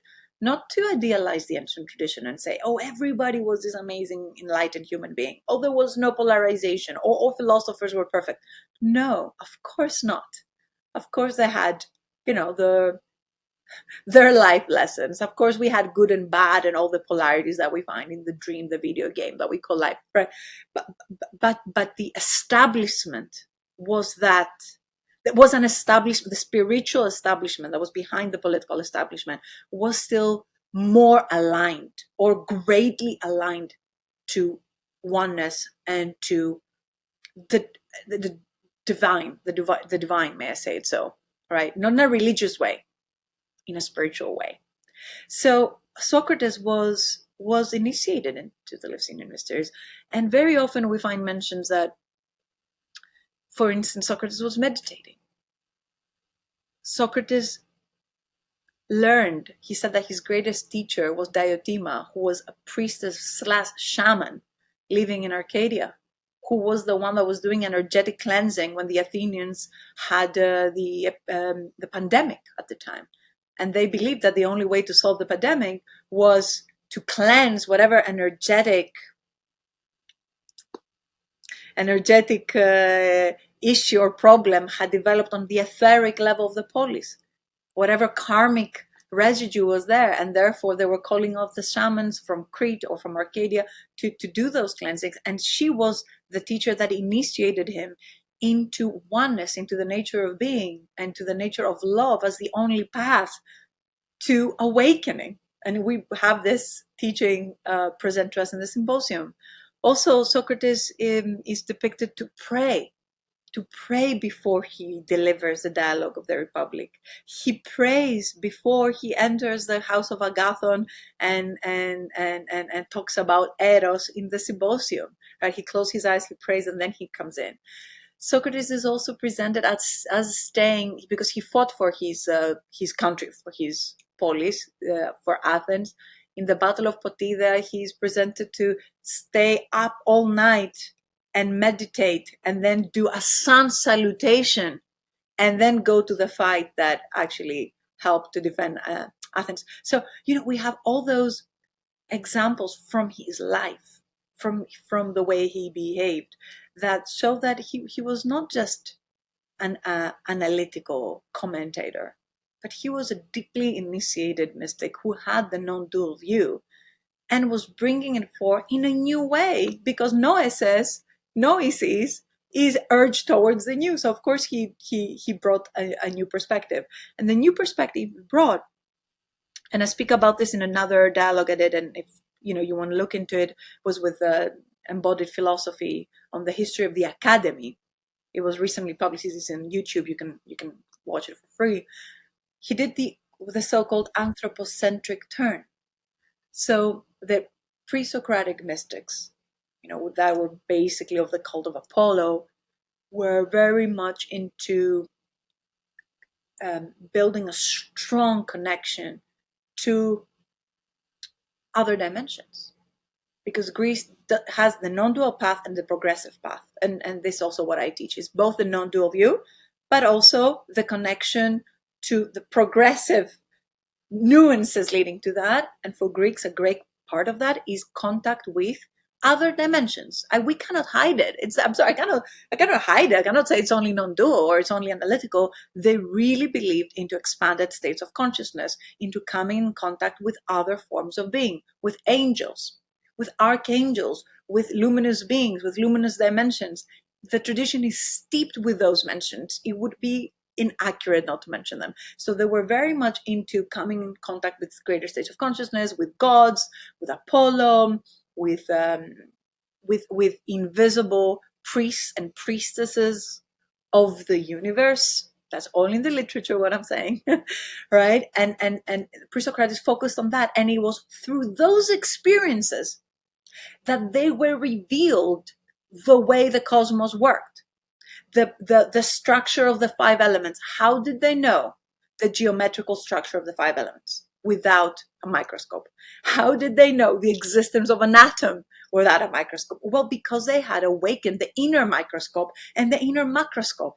How were they able to create the Antikythera mechanism, which is a mechanism that still scientists are mind blown to study? That basically it's a device, it's a computer of the ancient world that can locate all the planets precisely where they are, the speed of their movement, and their relationship with regards to the sun and the earth at the same time, without a microscope. How is it possible to do that? Well, either they had advanced technology, which I think they did, but apart from that, they had inner technology awakened. They had awakened the greatest technological tool, the greatest machine that we have. It's called the human brain, because it was enlightened through awareness and activation of the deeper spiritual powers that we as human beings possess as little gods, right? So they had activated that. They were able to observe the universe through their ability to connect to higher states of consciousness, and perhaps, astral projection or other types of conscious traveling. And that's there in the literature. So the Pre-Socrates focused a lot of that, and they wanted to know the cosmos through the activation of their energetic bodies and their divine consciousness. And then Socrates comes, and why he split time into pre-Socratic and meta-Socratic, he's like Jesus for for philosophers, is before time is split, philosophical time before him and after him, is that he said, all right, now all this spiritual advancement, all these discoveries of cosmology, I want to bring them down immanence, the transcendence into the immanence. I want to bring them down to earth. And I want to turn my gaze to the society, to the fellow citizens that perhaps haven't advanced so much in their spiritual evolution. And I want to make those teachings livable, codify them, or find ways to make them accessible to everyone. And I want, he said, I want to imbue the political and social life of my polis with those teachings by creating a bridge to make them laws, social norms, structures, ethics, and indeed the Republic, a political regime. Can we create a political regime, a political structure that can ground all this incredible richness of spirit into a human political, social, political form? And hence we have Socrates as the mystic of the agora, the mystic that was not just in the caves or in the temples, which I love, but he was the mystic of the agora. He was walking around every day, speaking to the, let's say, to the everyday Athenian, and try to give the teachings in a new way that was anthropocentric, like was centered to the understanding and the cultivation of the human through working also with the human nature. Right. And that's what he did. And hence the birth of psychology and the birth of sociology and the birth of ethics and the birth of political philosophy that starts with him. I'm going to put a full stop because I can go on for a long time. Yeah. Well, it's like such a pleasure to listen to you. I feel so privileged, and I hope as many people as possible get to hear it as well. Maybe it's worth touching in on. So we have a date scheduled for you to come and dialogue with Bernardo Kastrup, the 24th of February. What we sometimes do is simply just announce that and see what questions people submit, and people can also vote on each other's questions, and it can kind of go with the theme the majority come up with. But it's also legitimate to just find out what you would most like to speak about, the two of you, and we can do that. Is there? So you know his work a little bit. You've met him once. Yeah. Is there? I think you mentioned the daimon potentially. He's written a book with that title. Was that the theme that you'd be most interested to discuss? So is it going to be a live event, or is it going to Mm-hmm. be a recorded dialogue? It's a live event that's recorded. Okay, great. But there's participants are there. There's an audience there of, you know. That's so good. That's perfect. I'm also going to let my people here know and advertise it also here in Great. Greece, and not only. People are very interested in those types of talks. So I'm very open with regards to the theme. I mean, I think we have so much in common that anything that you would suggest, I would be most likely, yes, I'm in. Um, the daemon is one aspect. I know he wrote a book. I haven't read the book, so I would have to. Perhaps I can find a way to read a bit more about it for to speak about this. But if I also I came across his work very early on, around 2017. That he wasn't so much known at the time. It was his first books, and I remember he had written something about worldviews, I believe, um, and I was very interested in how he was approaching the importance of the cultural worldview in regards to how we approach the nature of consciousness and the study of science. So that was another thing that I liked about him. Say that But again. The world. worldviews and the importance of worldviews, and how in the West, we have lost, or whereas the foundation of the Western worldview is actually mystical, we have lost that, and we look into other cultures of, let's say, Native Americans or the East to reclaim that essential, integral, spiritual, even somatic aspect of a worldview. But yeah, we can speak about the daemon, or if I know he's interested in ancient Greece, obviously. We Very can much. speak about even the status of what science is. So something we didn't touch. So, I mean, we did touch upon in our discussion. Or we can speak about the relationship or the unison between science and spirituality in the foundational worldview of the Mm. West, which is Greece. Mm. And if there is any topic you would like to bring up, or if he has an inspiration, I can also think about it more and come up with something. I'd love to consider He's it. spoken recently, and he gives many, many caveats, because it's a very, he doesn't use this word, and I can't think of a better one, but gross or crass division between Eastern and Western paths. So it's obviously a very a big, huge simplification, but some trends that he thinks he's observed without necessarily being an expert, especially not in Eastern paths, is that there's more of a tendency in the East towards transcendence, and in the West, the orientation is more perhaps this trika or tantric, or what you described as well. Of course, it's holographic, right? So those debates are within every culture, and I think they're also within every individual. I sometimes I just want to transcend, and sometimes no, I want to have a full and rich life. And so I think but very broadly speaking, the West has maybe veered more towards this, or it suits the mentality more that's being birthed in the Western Hemisphere, to be more immanent and take what's happening very seriously, and perhaps there's more a transcendental orientation that shows up in the East. So that could be a point of discussion. It could be that the way he uses the word daimon is different from its origin. Words evolve and they get used differently, so I'm not sure it's exactly the same, but it would be interesting to compare as well. So he believes that the transcendental is in the East and the immanent in the West. If I've understood him, again, I could have misunderstood him, but yeah, that it's the ultimate truth is the same whether you're in the East or the West. But in the West, there's been more of a fascination with, okay, but how is the one showing up in all these many different forms? And then maybe in the East, he'll notice more thinkers and more this monastic, transcendent, this Advaita. It's all an illusion. So, don't Yes. get too involved with it. Um, as opposed to what you described in Greek culture, where Oh, no, it would be to manifest it in the arts and in politics and in yeah. yeah.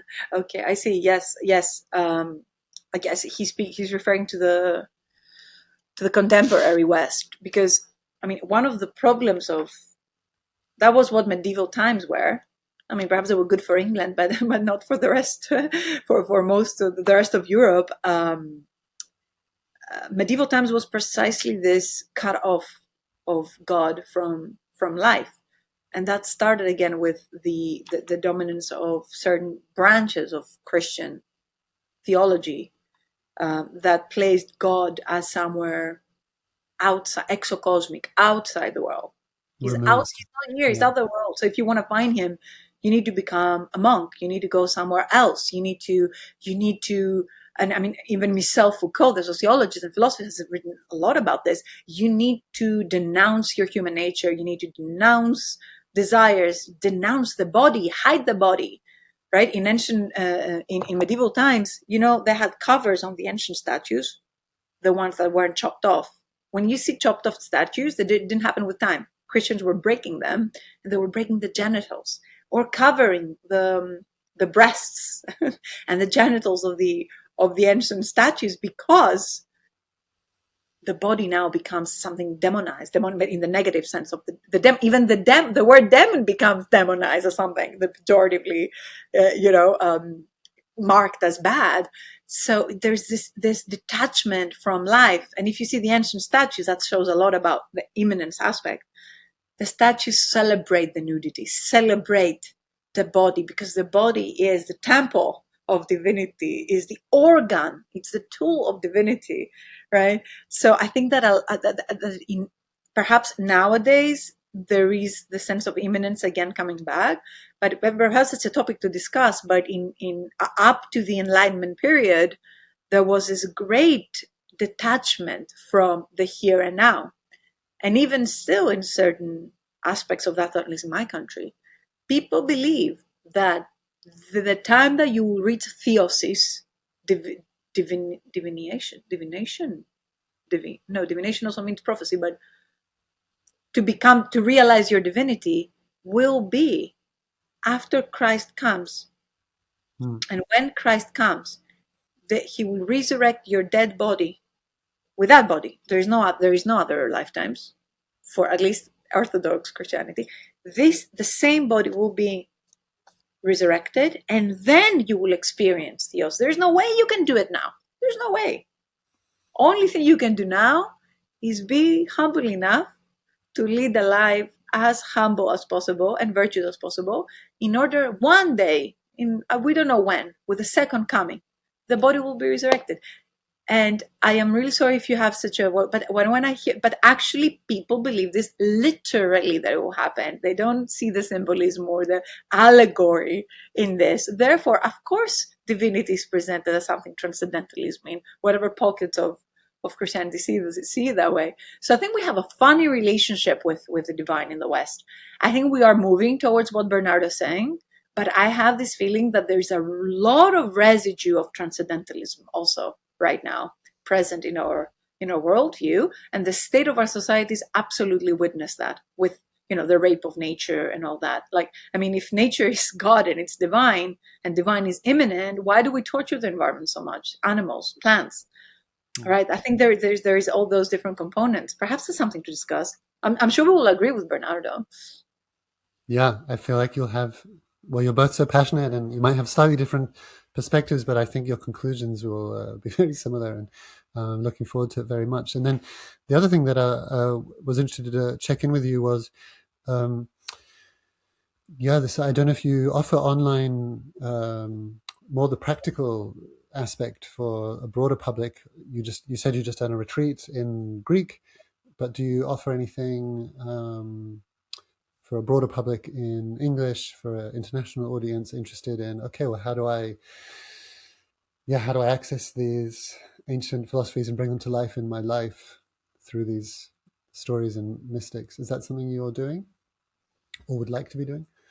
Yes, so we have created now the academy, which is functioning in Greece, and we're setting up the first courses that will be available online in English, because obviously we want to make it accessible to non-Greek speakers. So I'm going to be offering a course or two online, um, starting in February. And I'm also going to be teaching this year in the Wisdom School, which is the school from the platform. You may be aware of it. Is quite well known, Embodied Philosophy, embodiedphilosophy.com. So it offers education on different spiritual traditions of the East, and now we're also going to incorporate Hellenism as a spiritual tradition of the West. So I'm going to be teaching a course there this semester. So these are the two routes. You can find me either from Athenoa.academy or through embodied philosophy.com and the Wisdom School. And we're trying to put a retreat for this summer for English speakers to do, almost a sacred pilgrimage here in Greece, and connect with the essence of the space. We have so much tourism here. It's insane how much of our focus has been on tourism, but not truly visit to Greece, to connect with the spirit of the place. And so we're trying to make that accessible to our friends from all over the world. And I think you mentioned that the Renaissance and the Enlightenment kind of skipped over Greece. And so that's what you're part of now, is like, okay, the Renaissance of ancient I Hellenic. think we're experiencing Renaissance now, and a bit delayed compared to other European countries, even amidst very difficult political conditions. Uh, Oftentimes, those conditions are very fertile for activating our consciousness and our need for new, therefore noises. And then just last thing, I'm sorry. Also, this conversation maybe lasted much longer than you'd planned. Um, and this is just if you feel like doing it. But I know Rupert and others, sometimes they'll guide little pointers um, and obviously everyone has their own flavor. So if you wanted, that would be a super welcome way to end, only if that feels good for you. Mhm. Okay. So, because I don't know your audience, what type of what would you like to? Um, well, the other guests that we've had on the channel, obviously Rupert Spira, Bernardo Kastrup, a lot of Buddhist insight, meditation teachers, non-dual teachers. So it's probably those kind of people whose interests overlap with mine at some level. So they might be. It's okay to assume a certain level of familiarity, maybe with non non-dual Okay, perspective. good. Yeah. Because as I said, I also, I mean, Oh no, dual. you can Well, go straight to the ultimate truth if you want. okay, That's fine with me. great, great, perfect. So, can I have a second? Do you mind if I pour a bit of water, some water? Because Yeah, of course. um, before we started, um, I wanted to mention something following a comment you made. And well, I didn't because the flow of conversation took us elsewhere, but because it keeps popping up, I just want to make a very short mention. You'll tell me if it's relevant or not.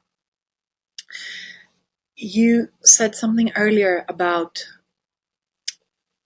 all traditions essentially having a non-dual component and speaking about nature of consciousness itself and awareness. Um, and I I made just a want to comment that what, sorry? That old traditions or all? all tradition, not all traditions, um, East and West. They speak about consciousness as the fundamental essence of life and of cosmos. And so I just want to make a mention that for my tradition, and I think that is true for other traditions as well. We don't begin from consciousness. We begin from the one. And I believe we find that in other traditions as well, that even consciousness, there's a beyond consciousness. There is a point beyond consciousness as well. But where there is nothing that can be said about this. It cannot be. Although it is, it also isn't. It's like the Tao, perhaps. Or it's Nisargadatta speaks about beyond consciousness, beyond even that. And this is what the F we spoke about, or the N, the one. But in Greece, we actually have an incredibly accurate, scientifically structured model about the ontology of the world from this non-dual perspective, and how the one, which cannot be named, cannot be described, and cannot be it's agnostic, it's agnostic, cannot be known, because it's before knowing, before awareness. So it cannot be an object of awareness or even experience, as we said. So they describe it as, let's say, the top of the pyramid or the center of everything. And for some reason, which is a great mystery, or perhaps it's eros, Aristotle will say, the motive is eros, passionate love. It does like a big bang, like it just emanates. And the first emanation it makes is awareness, which is noises, which is literally means in Greek, nous is also nafs, nautical, which is like a ship. It's like water. It's like the ocean that emanates from, it emanates as ocean, and it's in the ocean, but also not in the ocean. Hence the transcendence versus immanence debate. and the ship in the ocean is nous nafs. It's the mind, in a way, or the wave. We speak about the wave of the ocean, um, and then awareness or nous um, um, is the first vibration of the first movement of the ineffable, of the one. That's why n in Greek is the consonant that represents primordial vibration. Hence, if we try to vibrate it within us as a mantra, well, the people in India say om. We say on, ontology, on. And if we vibrate on, actually try it. It's not the exercise I want to do with you, but to try it on.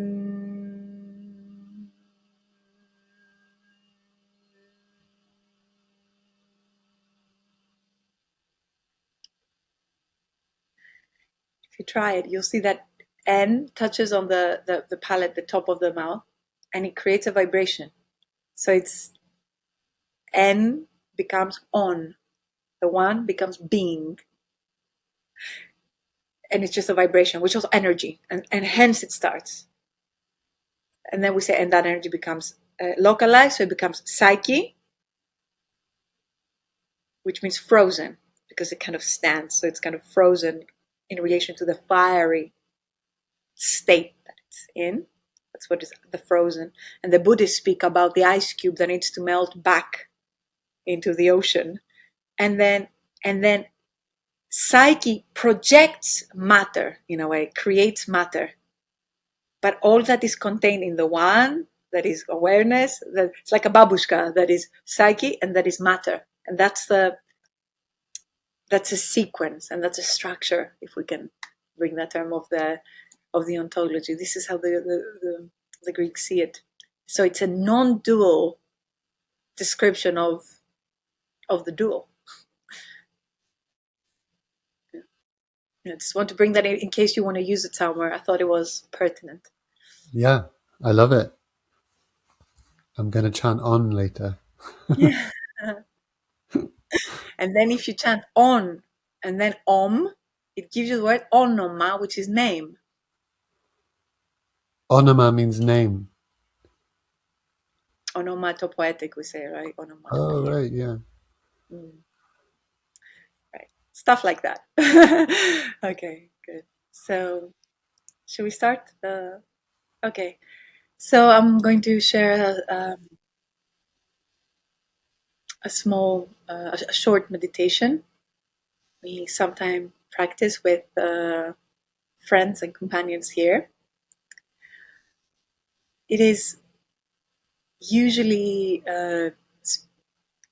brought about when we speak about the notion of ether in our indigenous Hellenic tradition. Ether is one of the 5 elements: fire, air, water, earth, and ether. There are 5. And those 5 together make up the word υγεία, health, with the representation, I'm going to explain this another time, of ether standing at the middle of this word υγεία, which means υγεία, health. So it's like wholeness is based on as kind of its central axis on this element of ether, which for Plato is the element of the gods, or the divine element. And what is another way of describing ether is space. Ether is space that can contain, embrace, and envelop and hold all the other elements and their creative interchanges and dances that create the world of phenomena manifestation. So to connect with ether, we connect with space. But also ether means or represents consciousness. So through this short meditation, we connect with space as consciousness and consciousness as space. And the short exercise goes like this. We start from the phenomena before we enter into the noumena. We can observe the space around us, literally the space we're found now in the room, and we can see the different objects, where they stand, their relationship to us.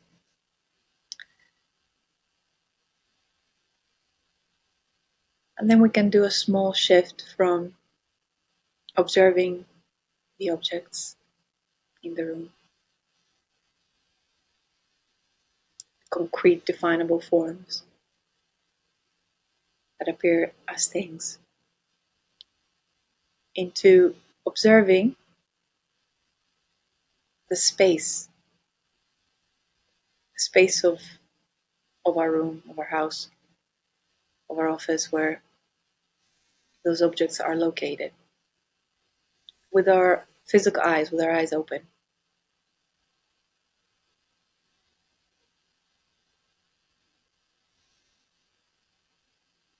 We shift our attention from the objects of the space to the space itself.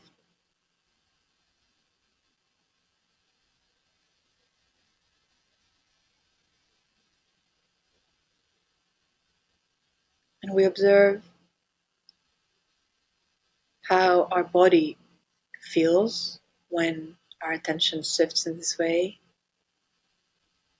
We may observe that our body relaxes, even our hearts open a bit. And the mind's gaze expands. Or we may observe a certain sense of luminosity increasing the background of our observation.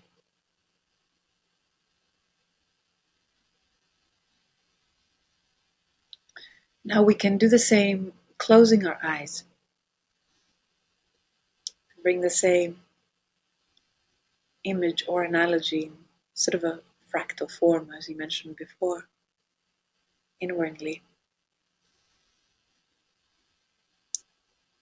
And we can engineer it in the following way, turning our gaze within.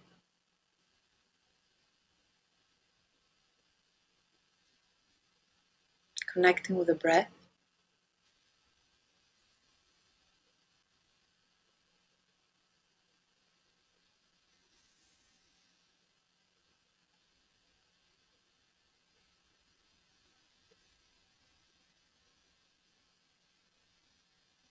We can feel the inner space.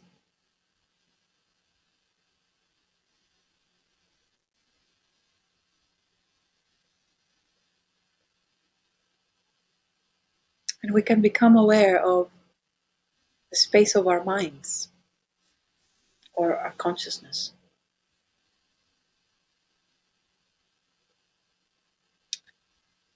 And we can deliberately,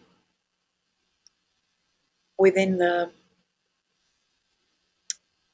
screen of our minds, bring an image of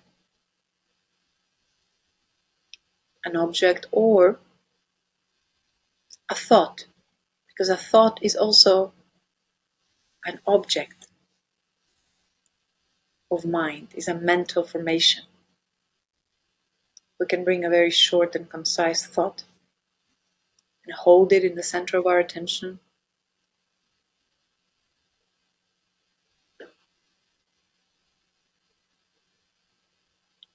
Or if it's more accessible, we can bring an object, any sort of object, as an image, as a mental image in our mind.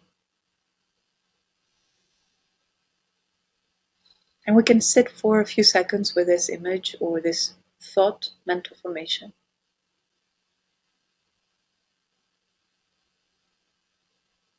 Breathe with it.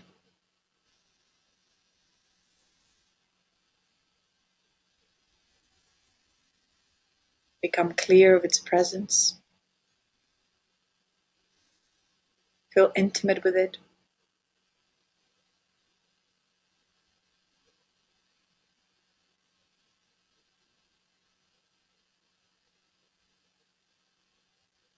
And as we did before with our eyes open, we can now also shift our attention from the specific object projected onto the mind's screen,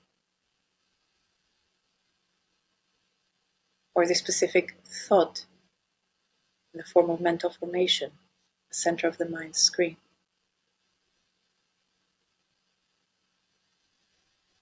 and gaze at the space within which this thought or this projected object appears.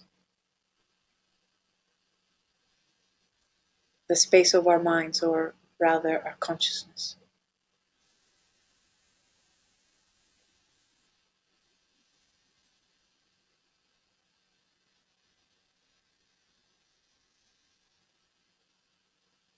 And in the same way as when we had our eyes open,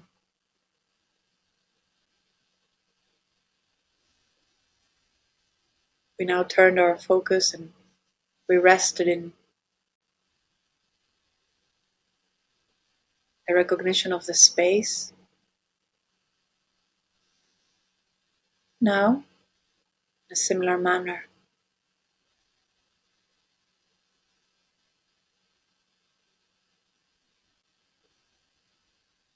we turn our gaze and we familiarize ourselves. We gaze or we rest in the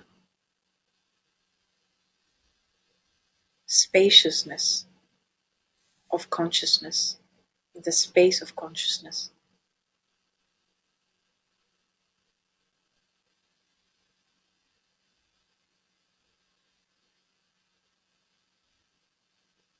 That hosts all of our passing thoughts or projections or imaginations, and which stays and remains there after and beyond the mind's activity. And we breathe.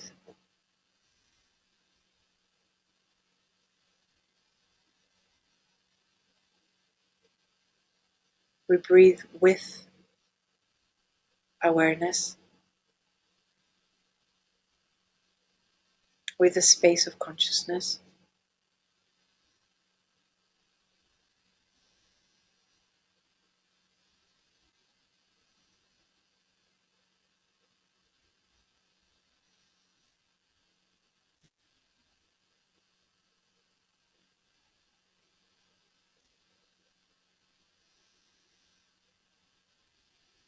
And we begin to recognize its qualities,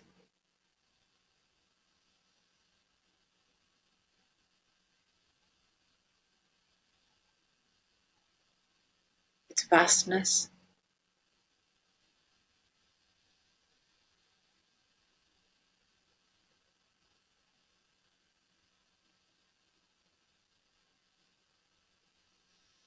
its open dimensionality, spaciousness.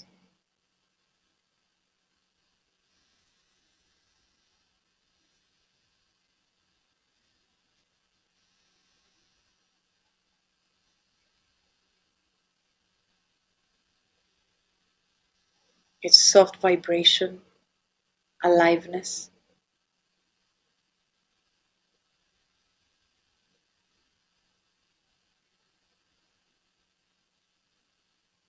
Also its luminosity.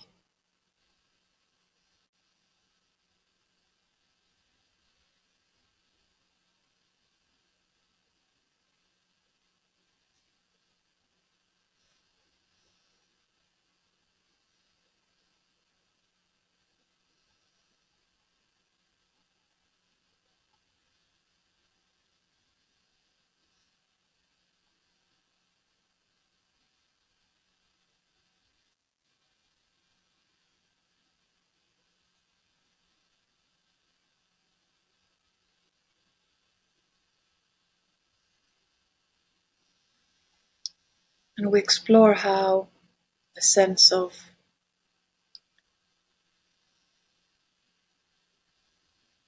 that space of consciousness, noesis,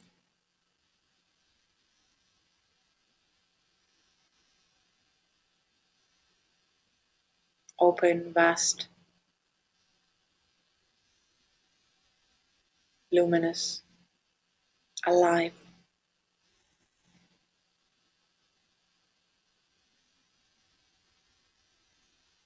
eternal.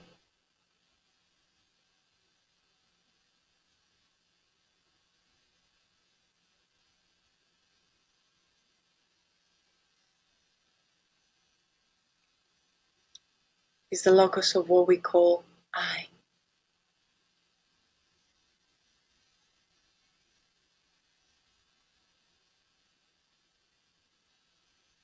Nous ora, nous acui. It is awareness that sees and awareness that hears. It is I.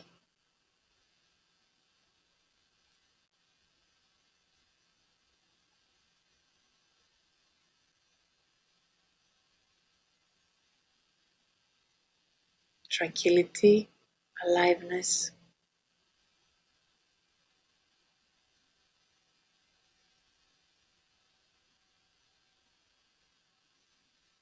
awareness, luminosity, etheras.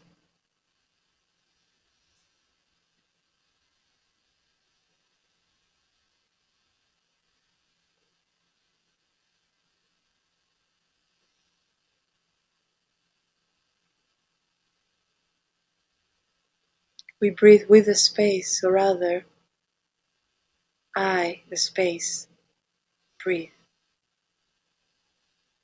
We breathe as the space of awareness,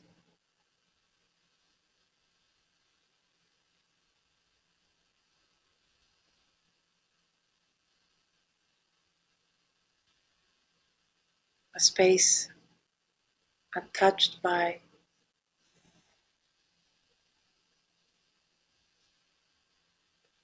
any of the activities of our projecting minds, or our emotions, or our sensations. The place that hosts all of those, like ether hosts all of the elements without, however, identifying or being affected by any of them.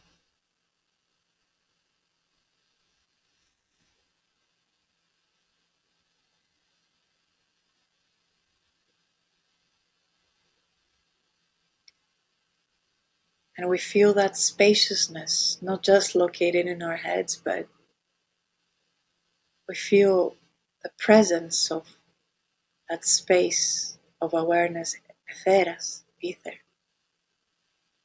in the neck, inside of our necks and our chests, inside the space of our hearts,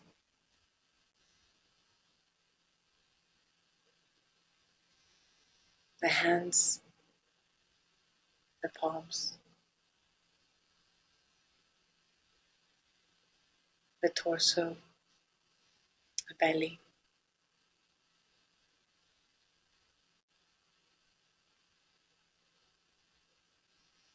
our backs,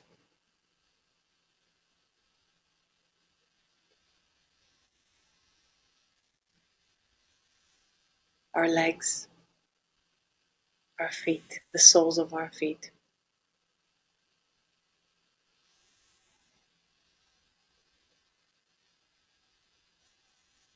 Everything is in that space, or rather, that space is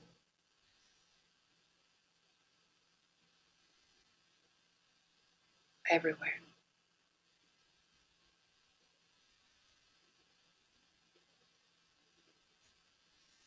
We breathe as the space, as if the space breathes the body, not the body, the space. The space breathes the body.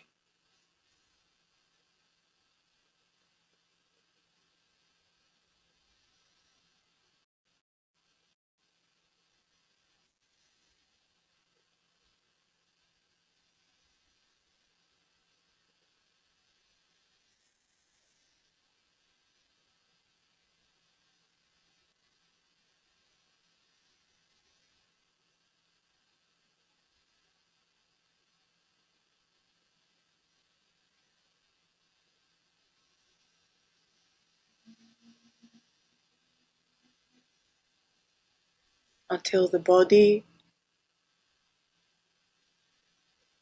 consciousness, the space, and I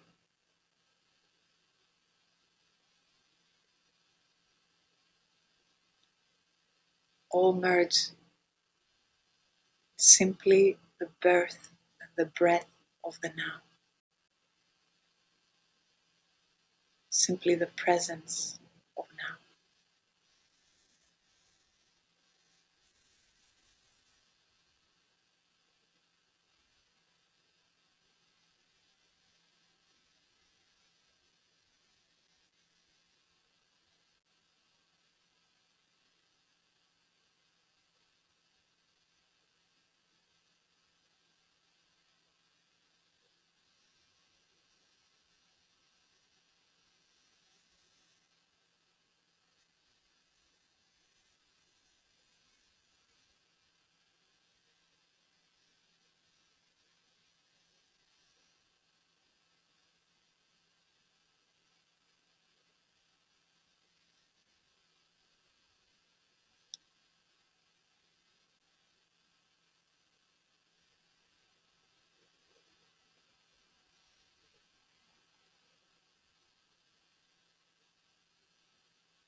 The space within and the space without are the same one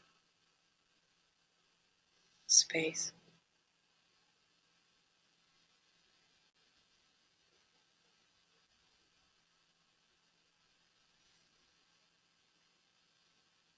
Awareness, luminosity,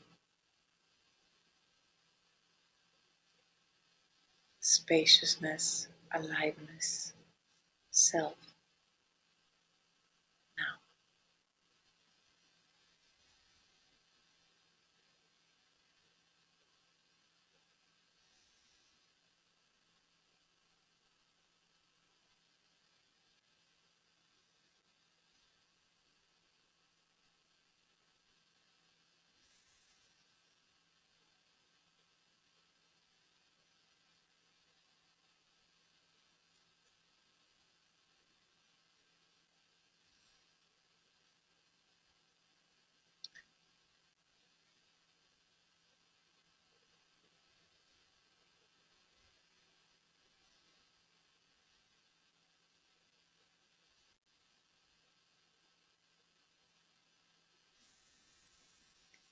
And as we open our eyes, we can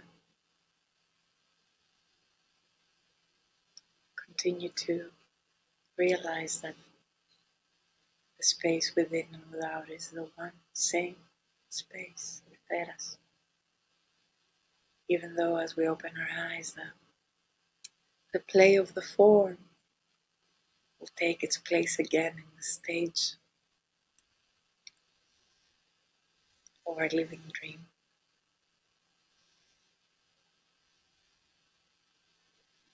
We keep the recognition active. Well, it's such a pleasure to meet you. I feel like my meditations have been infused with some of the qualities I could hear in your voice because I'd heard you before as we were approaching. So I feel like there's been a pre-transmission coming into this, which has been really delightful. And yeah, I'm just so happy to be in touch and that we have another conversation planned. So thanks for everything you're doing. Thank you also for your work. From what I was able to see, it's very important that you bring those voices together, and something bigger emerges when there is a synthesis, right? There's a harmonic combination. Thank you for your invitation, for your gracious hosting. And I look forward to the 24th of February. I feel it's going to be a vibrant event. Until then, Athena, thank you. Okay. Have a great day. Have a beautiful day. Bye bye.